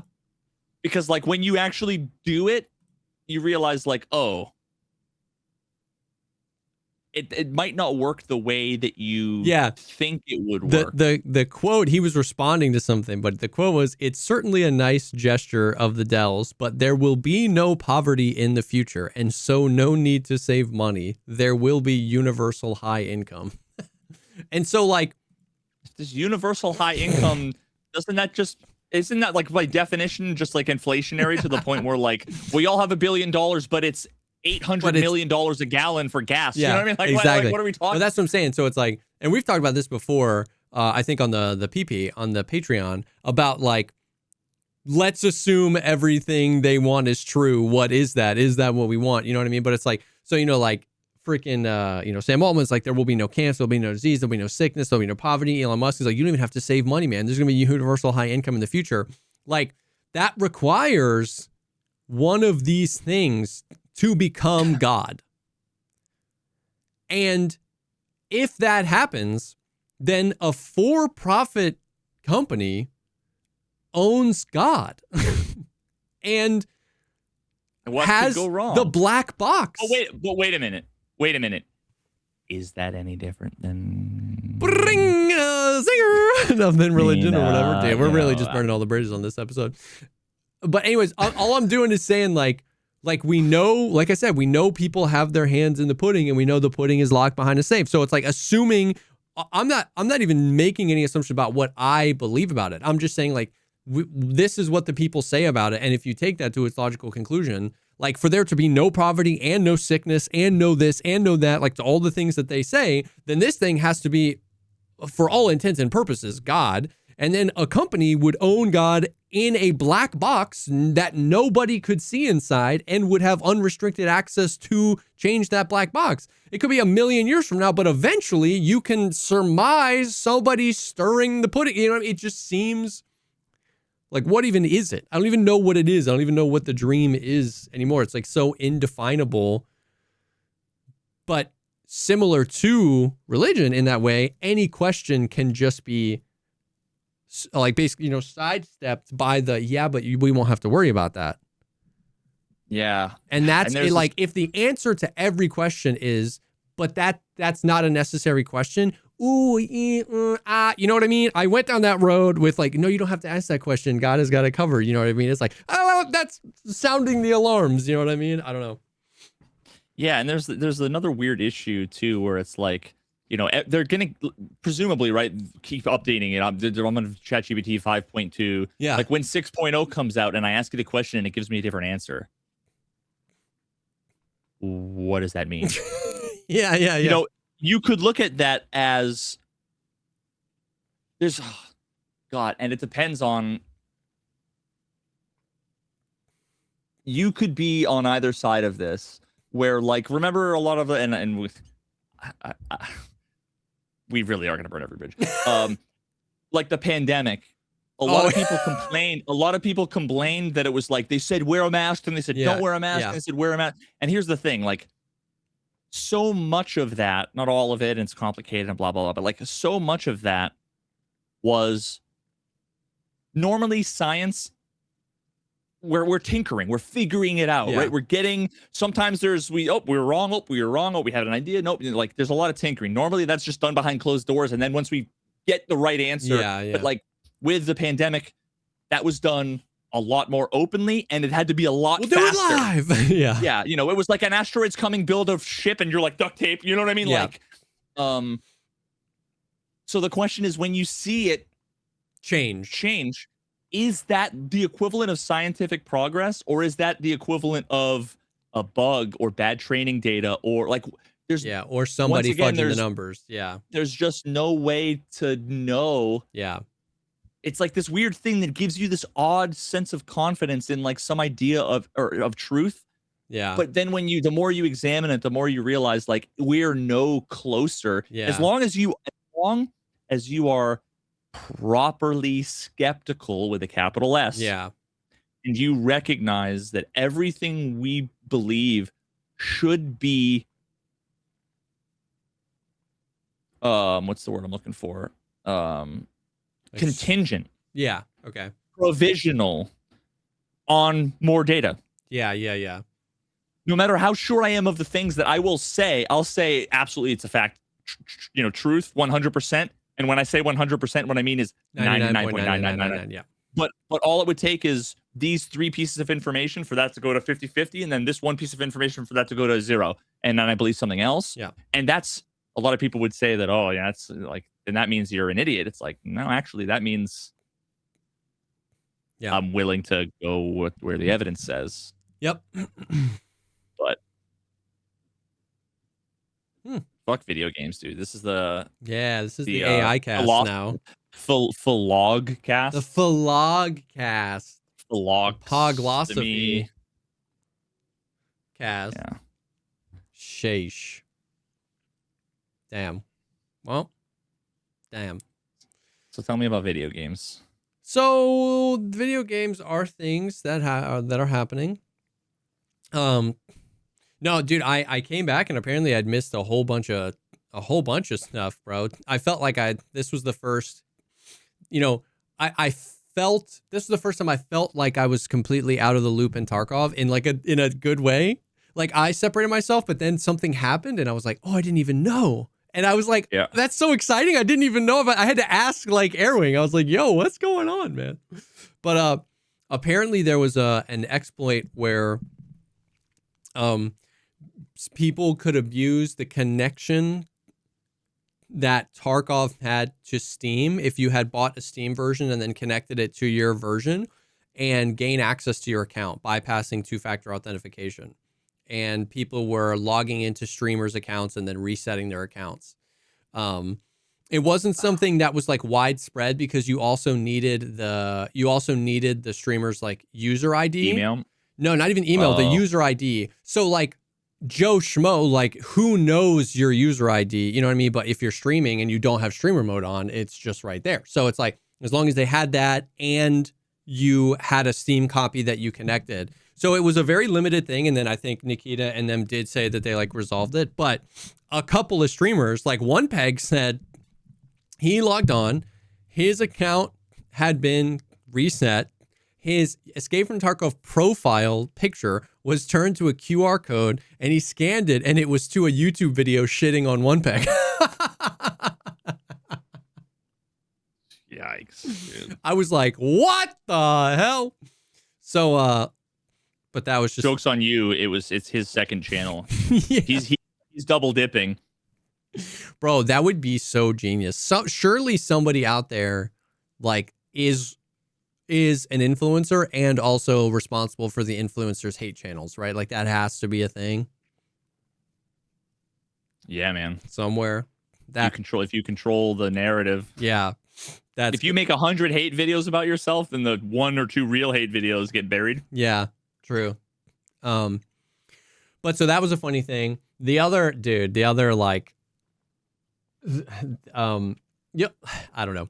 So on the, you know how like when Tarkov does drops, they normally announce it beforehand. Like you have like a week in the past. That's when like the streamers could like pick their days or whatever. And it's like, it's normally a thing.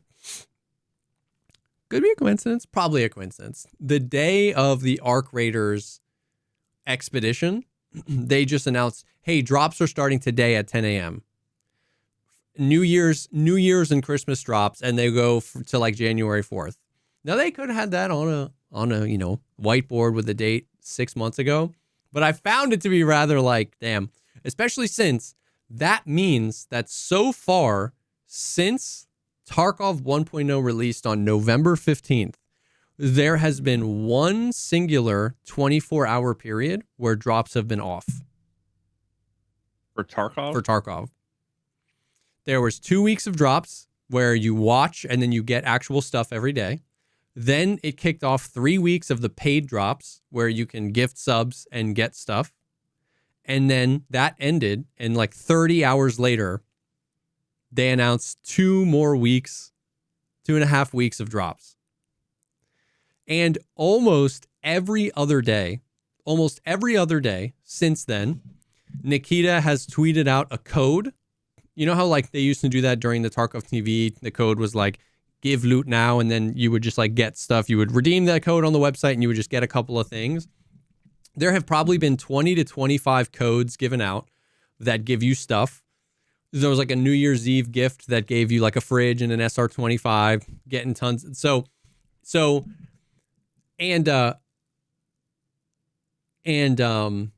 Friendly Guy tweeted something about it where he was like, dude, like the game says it wants to be this hardcore game, and we've gotten like, it was something sarcastic, like just give us 50 million rubles and stop with the drops like at this point, you know what I mean? And he got like eviscerated to the point where he had to like turn off responses to the tweet. And I find that to be so interesting. Now, I don't want to be the guy that I critique often where like, you know, people tell me to do X, and then when I do X, people tell me they don't want X, and then I make the wrong assumption that it's the same people, it's the same 5 people, when in reality, it's different people. You know what I mean? I don't want to be that guy, but I can't help but like, you know, over many years of Escape from Tarkov content and stuff like that, I have, you know, been like, hey, you know, Killa shouldn't be able to 360 no-scope you. He should be hard, but you know, what does hard mean? He maybe shouldn't be this difficult. And the response is just like overwhelmingly like, go suck a nut, play Fortnite. This is a hardcore game. Go somewhere else if you don't want a hardcore experience. And then any critique on like the hardcore game being just like mama birded, vomited 50 million rubles worth of loot. And it's just like, Jesus Christ, I'm a casual gamer. This is like, and it's like, once again, I know those aren't the same people. Always, sometimes they are, but it like, it has been so interesting to see the, I don't know, like, I mean, just like the nonstop cash injection. And it's just so funny because what I know, some of these people who are the same people are the ones saying like, the Venn diagram of people, you know, it's not a perfect circle, but it does overlap. And that's what's frustrating is so many people that were like, oh, Arc Raiders, baby's first Tarkov, baby's first extraction shooter, all these casual, like it's too casual. And some of these people are the ones like losing their fucking shit if the drops don't work for 8 hours. You know what I mean? Like, or eviscerating, Friendly Guy for like tweeting about it because like it helps it helps, you know, it helps me get on my feet. And I'm just like, I don't know. It's just so it's crazy. And I don't and we were having this conversation in chat and then it kind of took a turn and I was like, oh no, you're misinterpreting me. I don't personally care if there's drops. Like I don't like my problem is with the facade of hardcore, which was largely my critique of Tarkov in my video. The video, they created a game that they don't understand. Largely my critique was, you say you want this hardcore ass video game, and then you keep giving us ways to skip over the fun ways it was hardcore back in the day, and then you keep making the ass ways it was hard back in the day harder. So it's like there were stuff that was hardcore. You had to like earn things and like there was like like risk rewards. Those things have all been, you know, just watered down to nothing. You can, you know, play Arena for infinite money. You can play Labyrinth for infinite money. You can, you know, craft all your find and raid shit in the hideout. You can buy anything you need off the flea market. All the hardcore stuff has been made easier, which I actually don't care about. All I care about is the intersection between it's a hardcore game and then I'm going to give you 50 million rubles. It's a hardcore game. Go fucking play Fortnite. But also if you want money at any time, just play Arena. It's a hardcore game. Like that intersection, that's truly all I care about. I don't mind if you've left your PC monitor on every day for the past 8 days to get drops. I have no qualm with you. I genuinely don't care if Tarkov just said, Merry Christmas, boom, 50 million rubles in everyone's account. It's just stop calling it something if you're going to do that. Like, you know what I mean? And while we're at it, if we're going to give everyone 50 million rubles, why can't we just make Killa a little less hard and fix the netcode? Like, you know what I mean? It's like, that's all I'm like, it just, and so people don't know what words mean and they don't think about. And so many times I've wanted to just like repost my video because that's all it was. It was a 30-minute critique of like, hey, the game can be hardcore or it can be easy. But it can't be easy and then just called hardcore meaninglessly, because that's when everybody gets all confused and fights about useless shit. I mean, this is why, yeah, there's part of the modern culture on the fucking internet when it comes to like gaming shit.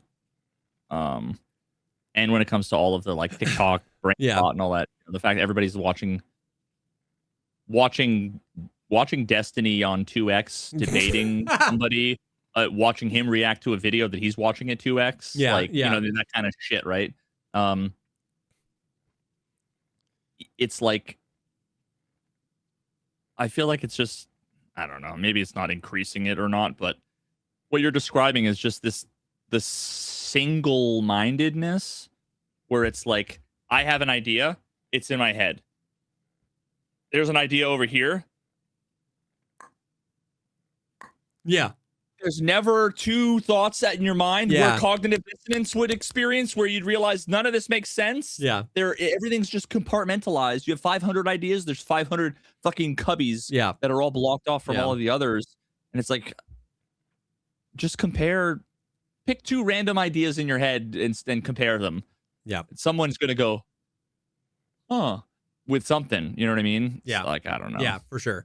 So like that has just been interesting to see from afar, like what it just feels. Now, this is not an objective summarization or like classification. This is a very subjective thing, but it just feels like it's like no, don't go away. Come back. Like when they do drops, like they just like, of course, like it was Arc Raiders Expedition Day when the drop started. I had been extremely excited for the Arc Raiders Expedition for like 3 weeks, right? 3-4 weeks. I almost like went to go play Tarkov, and I had to be like, oh my God, like it feels like heroin. It feels like a drug, because it's like, well, if I go play Tarkov, I'm going to have 2,000 viewers and I can farm ad revenue and it's this and that. And then it's like, but then I'm going to do that every day for 2 weeks. I don't want to play that game right now. And if I go play that game right now, it's going to make me hate it more, and it's going to be longer until I can enjoy that game again. You know what I mean? And so this is, once again, a subjective interpretation. I'm not saying this is what it is, but it just feels like this is 1.0, man. This is where you show off the hardcore fucking kick you in the nuts nature of the game. And it's just been nonstop, like, no. Drops. You want some drops? Here's more. You want some stuff? Here's another code. There's another code. And it's just like, don't go anywhere. You know what I mean? And it's just like, I don't know. So because they're afraid of what is the ultimate sin on the internet, falling off. Yeah. The line go up, line go down. You're a bad person. Yeah. You should be ashamed. You should be sad. Yeah. But I didn't, by the way. I didn't play Tarkov. And once again, I have to reiterate this. I am not retired from Tarkov. I am fun maxing. If you pull up my stream, all I'm committed to now going forward is just playing the game that I want to play at that moment. So at some point in the future, you are 100% going to see me playing Tarkov. That is just going to be whenever I'm like, yo, I want to play some Tarkov with the boys. That could be 3 days from now. It could be 3 months from now. It could be a year from now. But it's like, I'm not retiring. I was proud of myself for not succumbing to the drops and just being like, you know what? I've been very excited for this. I want to make some content out of this. I'm going to play this game. But the flip side of all this, once again, is the like, I wish Tarkov could just stand on its own 2 feet. They did a surprise. I didn't know about this either. They did a surprise TarkovTV on like Christmas, or I don't know. It was very recently. And was the key to wearing a Santa hat? He was, actually. Yeah. And they talked about a bunch of really cool stuff that's coming to the game that I found interesting that they didn't like. It's so weird that they did 1.0. Like everything they talked about on the podcast got me. Oh, it was today? Oh shit. Okay. Everything I just watched who is it? I want to make sure. Very Bad Scav. He's like the new news guy. Like Nice Guy doesn't do it as much anymore. I don't do it as much anymore. Like Very Bad Scav, like shout out. He's got the news. But like I watched the thing and everything they showed off, I was like, why isn't this in 1.0? Like, why didn't they just like delay 1.0 a year? I don't know if there was like, I don't know what was going on behind the scenes, but what I'm saying is it's intriguing that they haven't given up on a bunch of these features, like the radioactive stuff, the unconscious state. They showed off new animations. They like showed off shooting a car on labs and the car alarm goes off. They showed like manually trying to guess the code for like Red Room on labs. Like if you type in the right code, you don't need the swipe key, you get in. They showed off like some It'd be cool if like there was like a post-it notes, like you could find a post-it note like in the map that would have it written somewhere. 100%. Yeah. They showed off new like scope glint and stuff like that. They show like padlocks that like on doors that you can like shoot off. Like a lot of the stuff they showed was like reminiscent of like new versions of some of the old stuff that was promised. Some of the stuff I almost put in my video about how disappointed it was gone. Yeah, a mag packing animation so you can look around. Like, and they showed a lot of this stuff, so it's not just like completely smoke and mirrors. And I kept thinking my initial reaction is like, oh shit, like that's sick. And then the secondary one was like, why wasn't this 1.0? Like, I get why it couldn't have been done by now, but why didn't we just like wait for this for 1.0? I don't know. So they like showed off a lot of stuff, and genuinely, some of the stuff they showed like got me excited. I kind of felt like this one. The last couple Tarkov TV lives leading up to 1.0 felt very like we are in the sprint to the end. This one felt like a 2019, 2021. Like they have that weight lifted now where they're like 1.0's out and they're like back to like, how do we make the game cool again? And it was genuinely like exciting. Like I literally thought, I was like, man, if that was like 1.0, I'd be back 100%. Like when this patch comes out, I'm playing. Like I literally had that thought. So, you know, so I wish that they would like almost let it, you know, this is the privilege of like not being connected to it, but I almost wish they would let Tarkov die a little bit and like No Man's Sky it.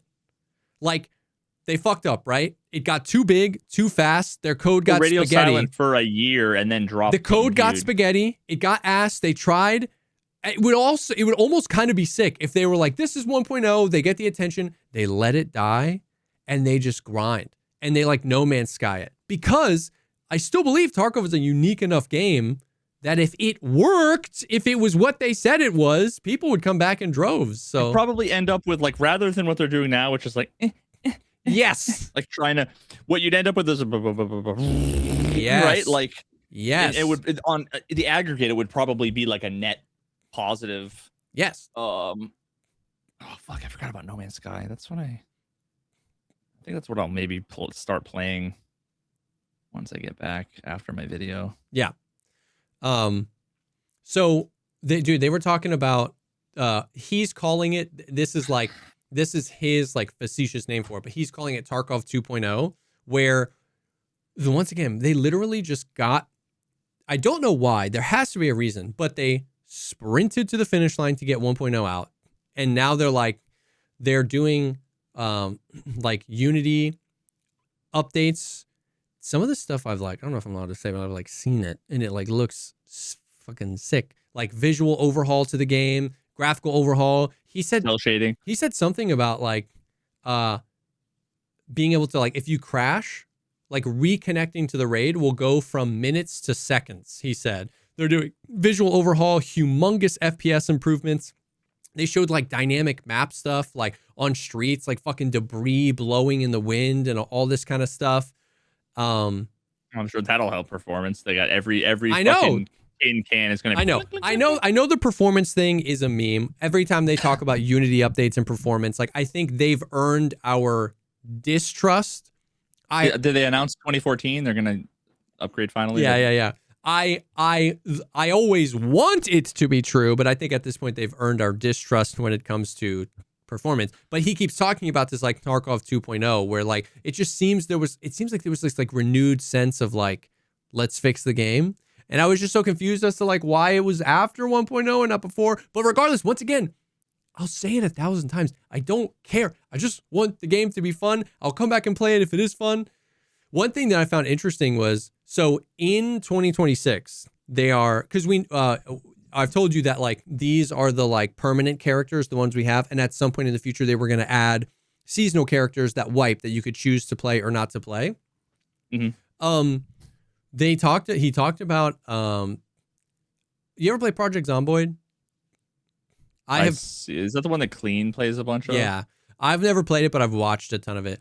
But like when you set up your like world, you can like choose certain buffs your characters have, but they must come with like an equal and opposite debuff, right?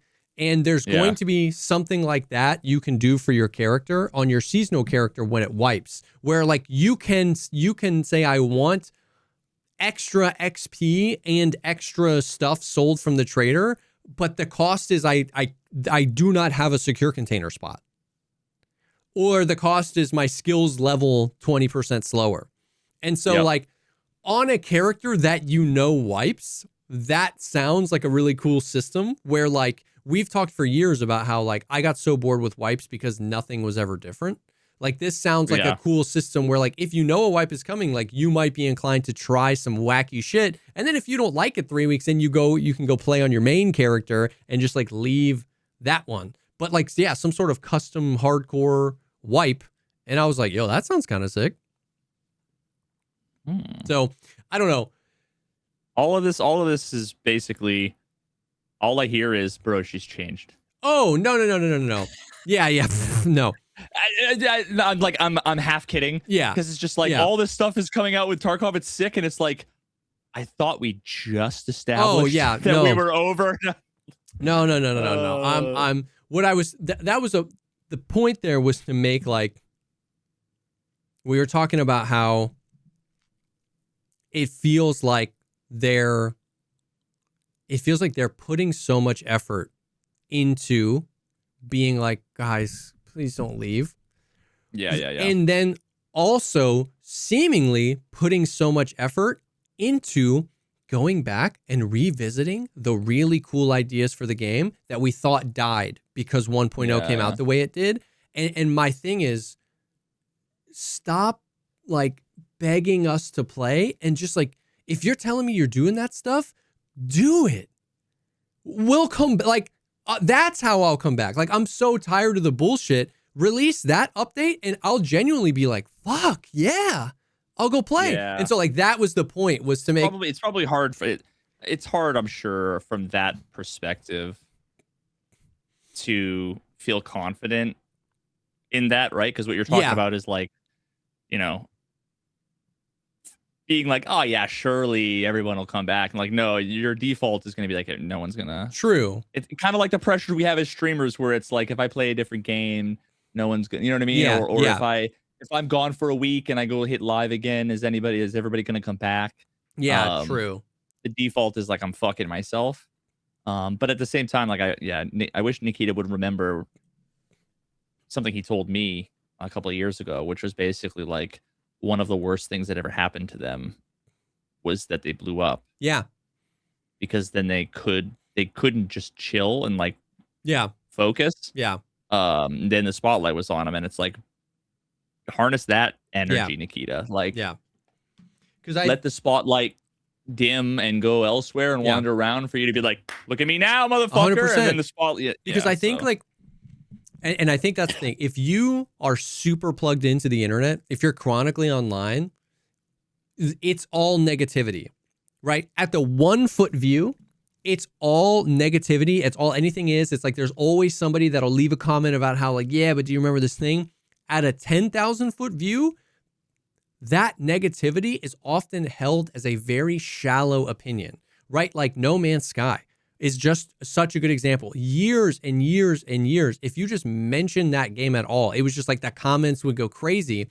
And now you can't find a single person that's not like, yo, Based, they turned it around. Sean Murray, like, you're the best. Like, it's like anyone that has any remotely strong opinion, it's a good one. It's either people are like, I don't know, or it's either I haven't heard about that game in a long time, or holy fucking shit. And so if you're just at the 1 foot view, and we know Nikita is, right? Like, he's constantly like responding to people on Twitter.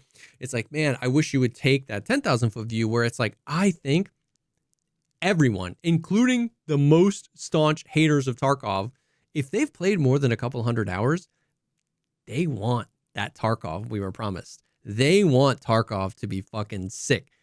And so if you just, and it'll never be all at once, right? Like, I don't think anyone assumes that you could like, just like No Man's Sky wasn't all at once. There was a kind of a cultural moment where everybody went, wait, is this shit goated now? But that was because of like update. And so it's like, man, like you don't have to like coddle us with drops. You don't have to like constantly be giving out codes. You don't have to constantly like just do that. Like people want this game to bang. And they've never publicly said anything about arc raiders or anything, but like, I also think that if they think that these games are like harmful to Tarkov, I think that's so bad. Like I think arc raiders doing well and marathon doing well, if Tarkov crushes, would just like help Tarkov. Bro, this metaphor is too good. Sleep Token, their entire thing, their entire discography is about Tarkov, actually. Okay. You'd think it's about a woman, but it's actually, you think it was about a god, but it's actually about a woman, but it's actually about Tarkov being yeah. Because Nikita is self-conscious about the hot girls you work with. Yeah. Yeah. It's like, you just trust me, man, that like I'm loyal to you, and you know, like like if like I don't know. And I don't know. I'm an idiot, right? Like I don't know anything. I'm making shit up as I go. But I just feel like I don't know. So anyways, all that to say, super crazy diatribe aside, like once again, I will always hope and root for Tarkov going crazy. It was just kind of fun to hear TarkovTV that was like the old ones, and to hear that at least publicly facing, they're working on all the cool shit they promised in the past, and they just made this weird decision to like, I don't know, like release 1.0 beforehand. It's all firmly planted in the I'll believe it when I see it, land, but like I just found it so these past couple of weeks with the drops, the nonstop drops, the nonstop codes, the like stuff, I'm just like, it's just weird, man. It's just a weird taste in your mouth. It's like, I don't know. But we'll see. Arc has been mad fun. I've been enjoying that. And then I think we talked about it last time. Marathon did like a big update, and they announced that they're dropping in March. And they're, at least what I'm seeing, a lot of the reception for that game has turned around pretty quick. Like, I feel like every short or every video I watch is like people being like, holy shit, like it looks so much better, which was crazy because I thought the game was just gonna like drown in hate after everything that happened. So it's so weird. It's like you can like never predict. You can never, yeah, for sure. And once again, if Marathon's shit, the reaction should be it's shit. And if Marathon's great, the reaction should be it's great. It was just one of those things where it was surprising because I just had assumed that the honesty was out the window and everyone was just going to be like, it's shit, even if it's good, or if it's shit, you know what I mean? So to see some people being like, yo, it looks really good. And some people would be like, this looks ass. Like, I was almost like, oh, like refreshing. I was like, oh, cool. Like, we'll see, I guess, when we get to March. But yeah. You have any games you're looking forward to or excited to play when this is all over? Or are you just going to like forgot about video 6 games. weeks of Mega Bonk and just like literally turn your brain off? Nah. I'm over Mega Bonk. I'd like almost 100%ed it. Okay. And it's like the remaining is with characters and shit. I just like, I'll come back when they add like Vampire Survivors DLC or something. Yeah. Where they do a Balatro DLC. Yeah. But yeah, no, I mean, although I was reminded about like No Man's Sky, you mentioned it earlier, and I'm like, oh, you know what? Maybe this would be a good time to jump back in. Yeah. Of course, I'm going to be like, so maybe the video again. Yeah. I shouldn't have said that out loud. Don't get excited. You dare. But bro, I found ChatGPT is being a pedantic motherfucker in a way that like I can actually appreciate. Okay. Although I wish it would have. See, like I would have been a stickler for this. I was going to say it's role playing as me, but I'm pedantic in like a pragmatic way. So I was going back and forth. I was basically like, here are these like 5 lines I'm trying to like refine. What do you think about this? Yeah. And then it would say a few things, and I'm like, okay, and I would come back, and basically I just needed I need a wall to throw spaghetti against. Yeah. And it kept saying, that's better. Yep, that's better. More concrete. Yep. And I'm like, I said, and I quote, you keep saying I'm improving, but I can't tell if you're just saying that or if it's objectively improving. Please be honest. And it said, I'll be direct and concrete, not encouraging for encouragement's sake. Yes, it's objectively improving, and I can explain why in a way that isn't subjective or flattering. And then blah, blah, blah. It goes and gives me like a million different things. Okay. And the blunt bottom line, I would not say this if it weren't true. Your early drafts were good rhetoric. Your current drafts are coherent theory. You are no longer just making a point. You're building a model. God, it definitely seems masturbatory. I said, I just want to throw ideas out there and riff on them, not have them validated. Yeah. So that was basically me, like, don't fucking lie to me. Just and it said, understood. I'll adjust immediately. I'll treat this as a working room, not a review panel, which means going forward, I'll stop grading or validating, stop framing things as improvements, stop summarizing progress, focus on exploring. Okay, blah, blah, blah. No gold stars, no meta commentary, just pressure testing ideas. So then I went back to the chat I had earlier when I asked it. I was like, yo, what the fuck? And I just said, I previously said I don't want my ideas validated. Mm-hmm. And it said, you're right to flag that. And thank you for restating it clearly. You did say that, and that statement does express a preference. The issue is not that I ignored it. It's how that sentence is interpreted by design. Here's the precise distinction that matters. No, and this makes sense. Okay. Although I would have wanted it to clarify why that didn't, quote unquote, stick as a standing rule. And it quotes me, I just want to throw ideas out there and riff on them, not have them validated. That reads as a mode preference in that moment, not an explicit, durable instruction like from now on or as a default or always treat my ideas. My system treats explicit procedural directives as persistent. Meta commentary about intent or tone as contextual. So that sentence guided that exchange, but did not override the default collaboration posture in later conversations. Because basically every time I open up ChatGPT, I don't go back to a previous fucking thing. Yeah. I just start a new context. So that sentence guided that exchange, but did not override the default, blah, blah, blah. That is not you being unclear. It's a limitation of how intent is classified. That said, your intent is now unambiguous. You're not asking for affirmation, validation, agreement. You're asking for exploratory pressure, idea stress testing, riffing, reframing, poking, turning ideas over. How I will adjust going forward, blah, blah, blah. Bottom line, you weren't imagining it and you weren't contradicting yourself. God, now you're validating me. Call me a bitch, ChatGPT. Tell me I'm a fucking idiot. Call me a bitch, ChatGPT. I want ChatGPT to insult me and be wrong. I want it to be human. The thing I'm trying to have it replace as a better version. Damn. Dominate me, ChatGPT. Step on my face, daddy. I can't help with that. Sorry, that was my cousin. Ignore that. Dude, at one point, I put a quote in that was someone else's quote, and I was basically like, reword this. Because I wanted to do a thing, and it reworded it, and I literally, it was a dumb quote, and I had to be like, for the record, that wasn't me. Because I'm like, it's gonna think I'm an idiot.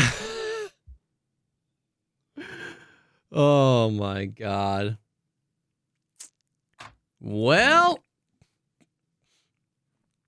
next time you see me, I'm gonna look 5 years younger. I literally can't believe it. The next time we do a podcast, this shit will be posted, and I am so excited. I'm so excited.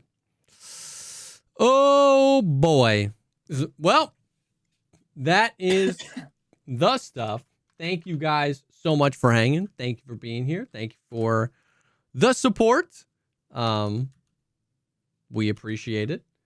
If you want even more podcast content like this, you definitely need to check out the Patreon, patreon.com/thepodcastpod, where you can get early ad-free access to these episodes. Not this week because we're doing it very late, but it's Christmas. Don't at me. and additional episodes that we filmed just for the Patreon over there that are very much so like this episode, the first 90 minutes of this episode. Yeah, this episode was turned up to 7. Normally it's that, but at 11. Yes, on the Patreon. Yeah. On the Patreon, it's these types of conversations, but with the gloves off. So it's a fun time. So thank you guys for hanging. We hope you had an awesome holiday season, whether you celebrate or not, even if it was you just had a banging Thursday. We appreciate you guys being here, and we will definitely see y'all on the next one. Watch my video when it comes out. Do it.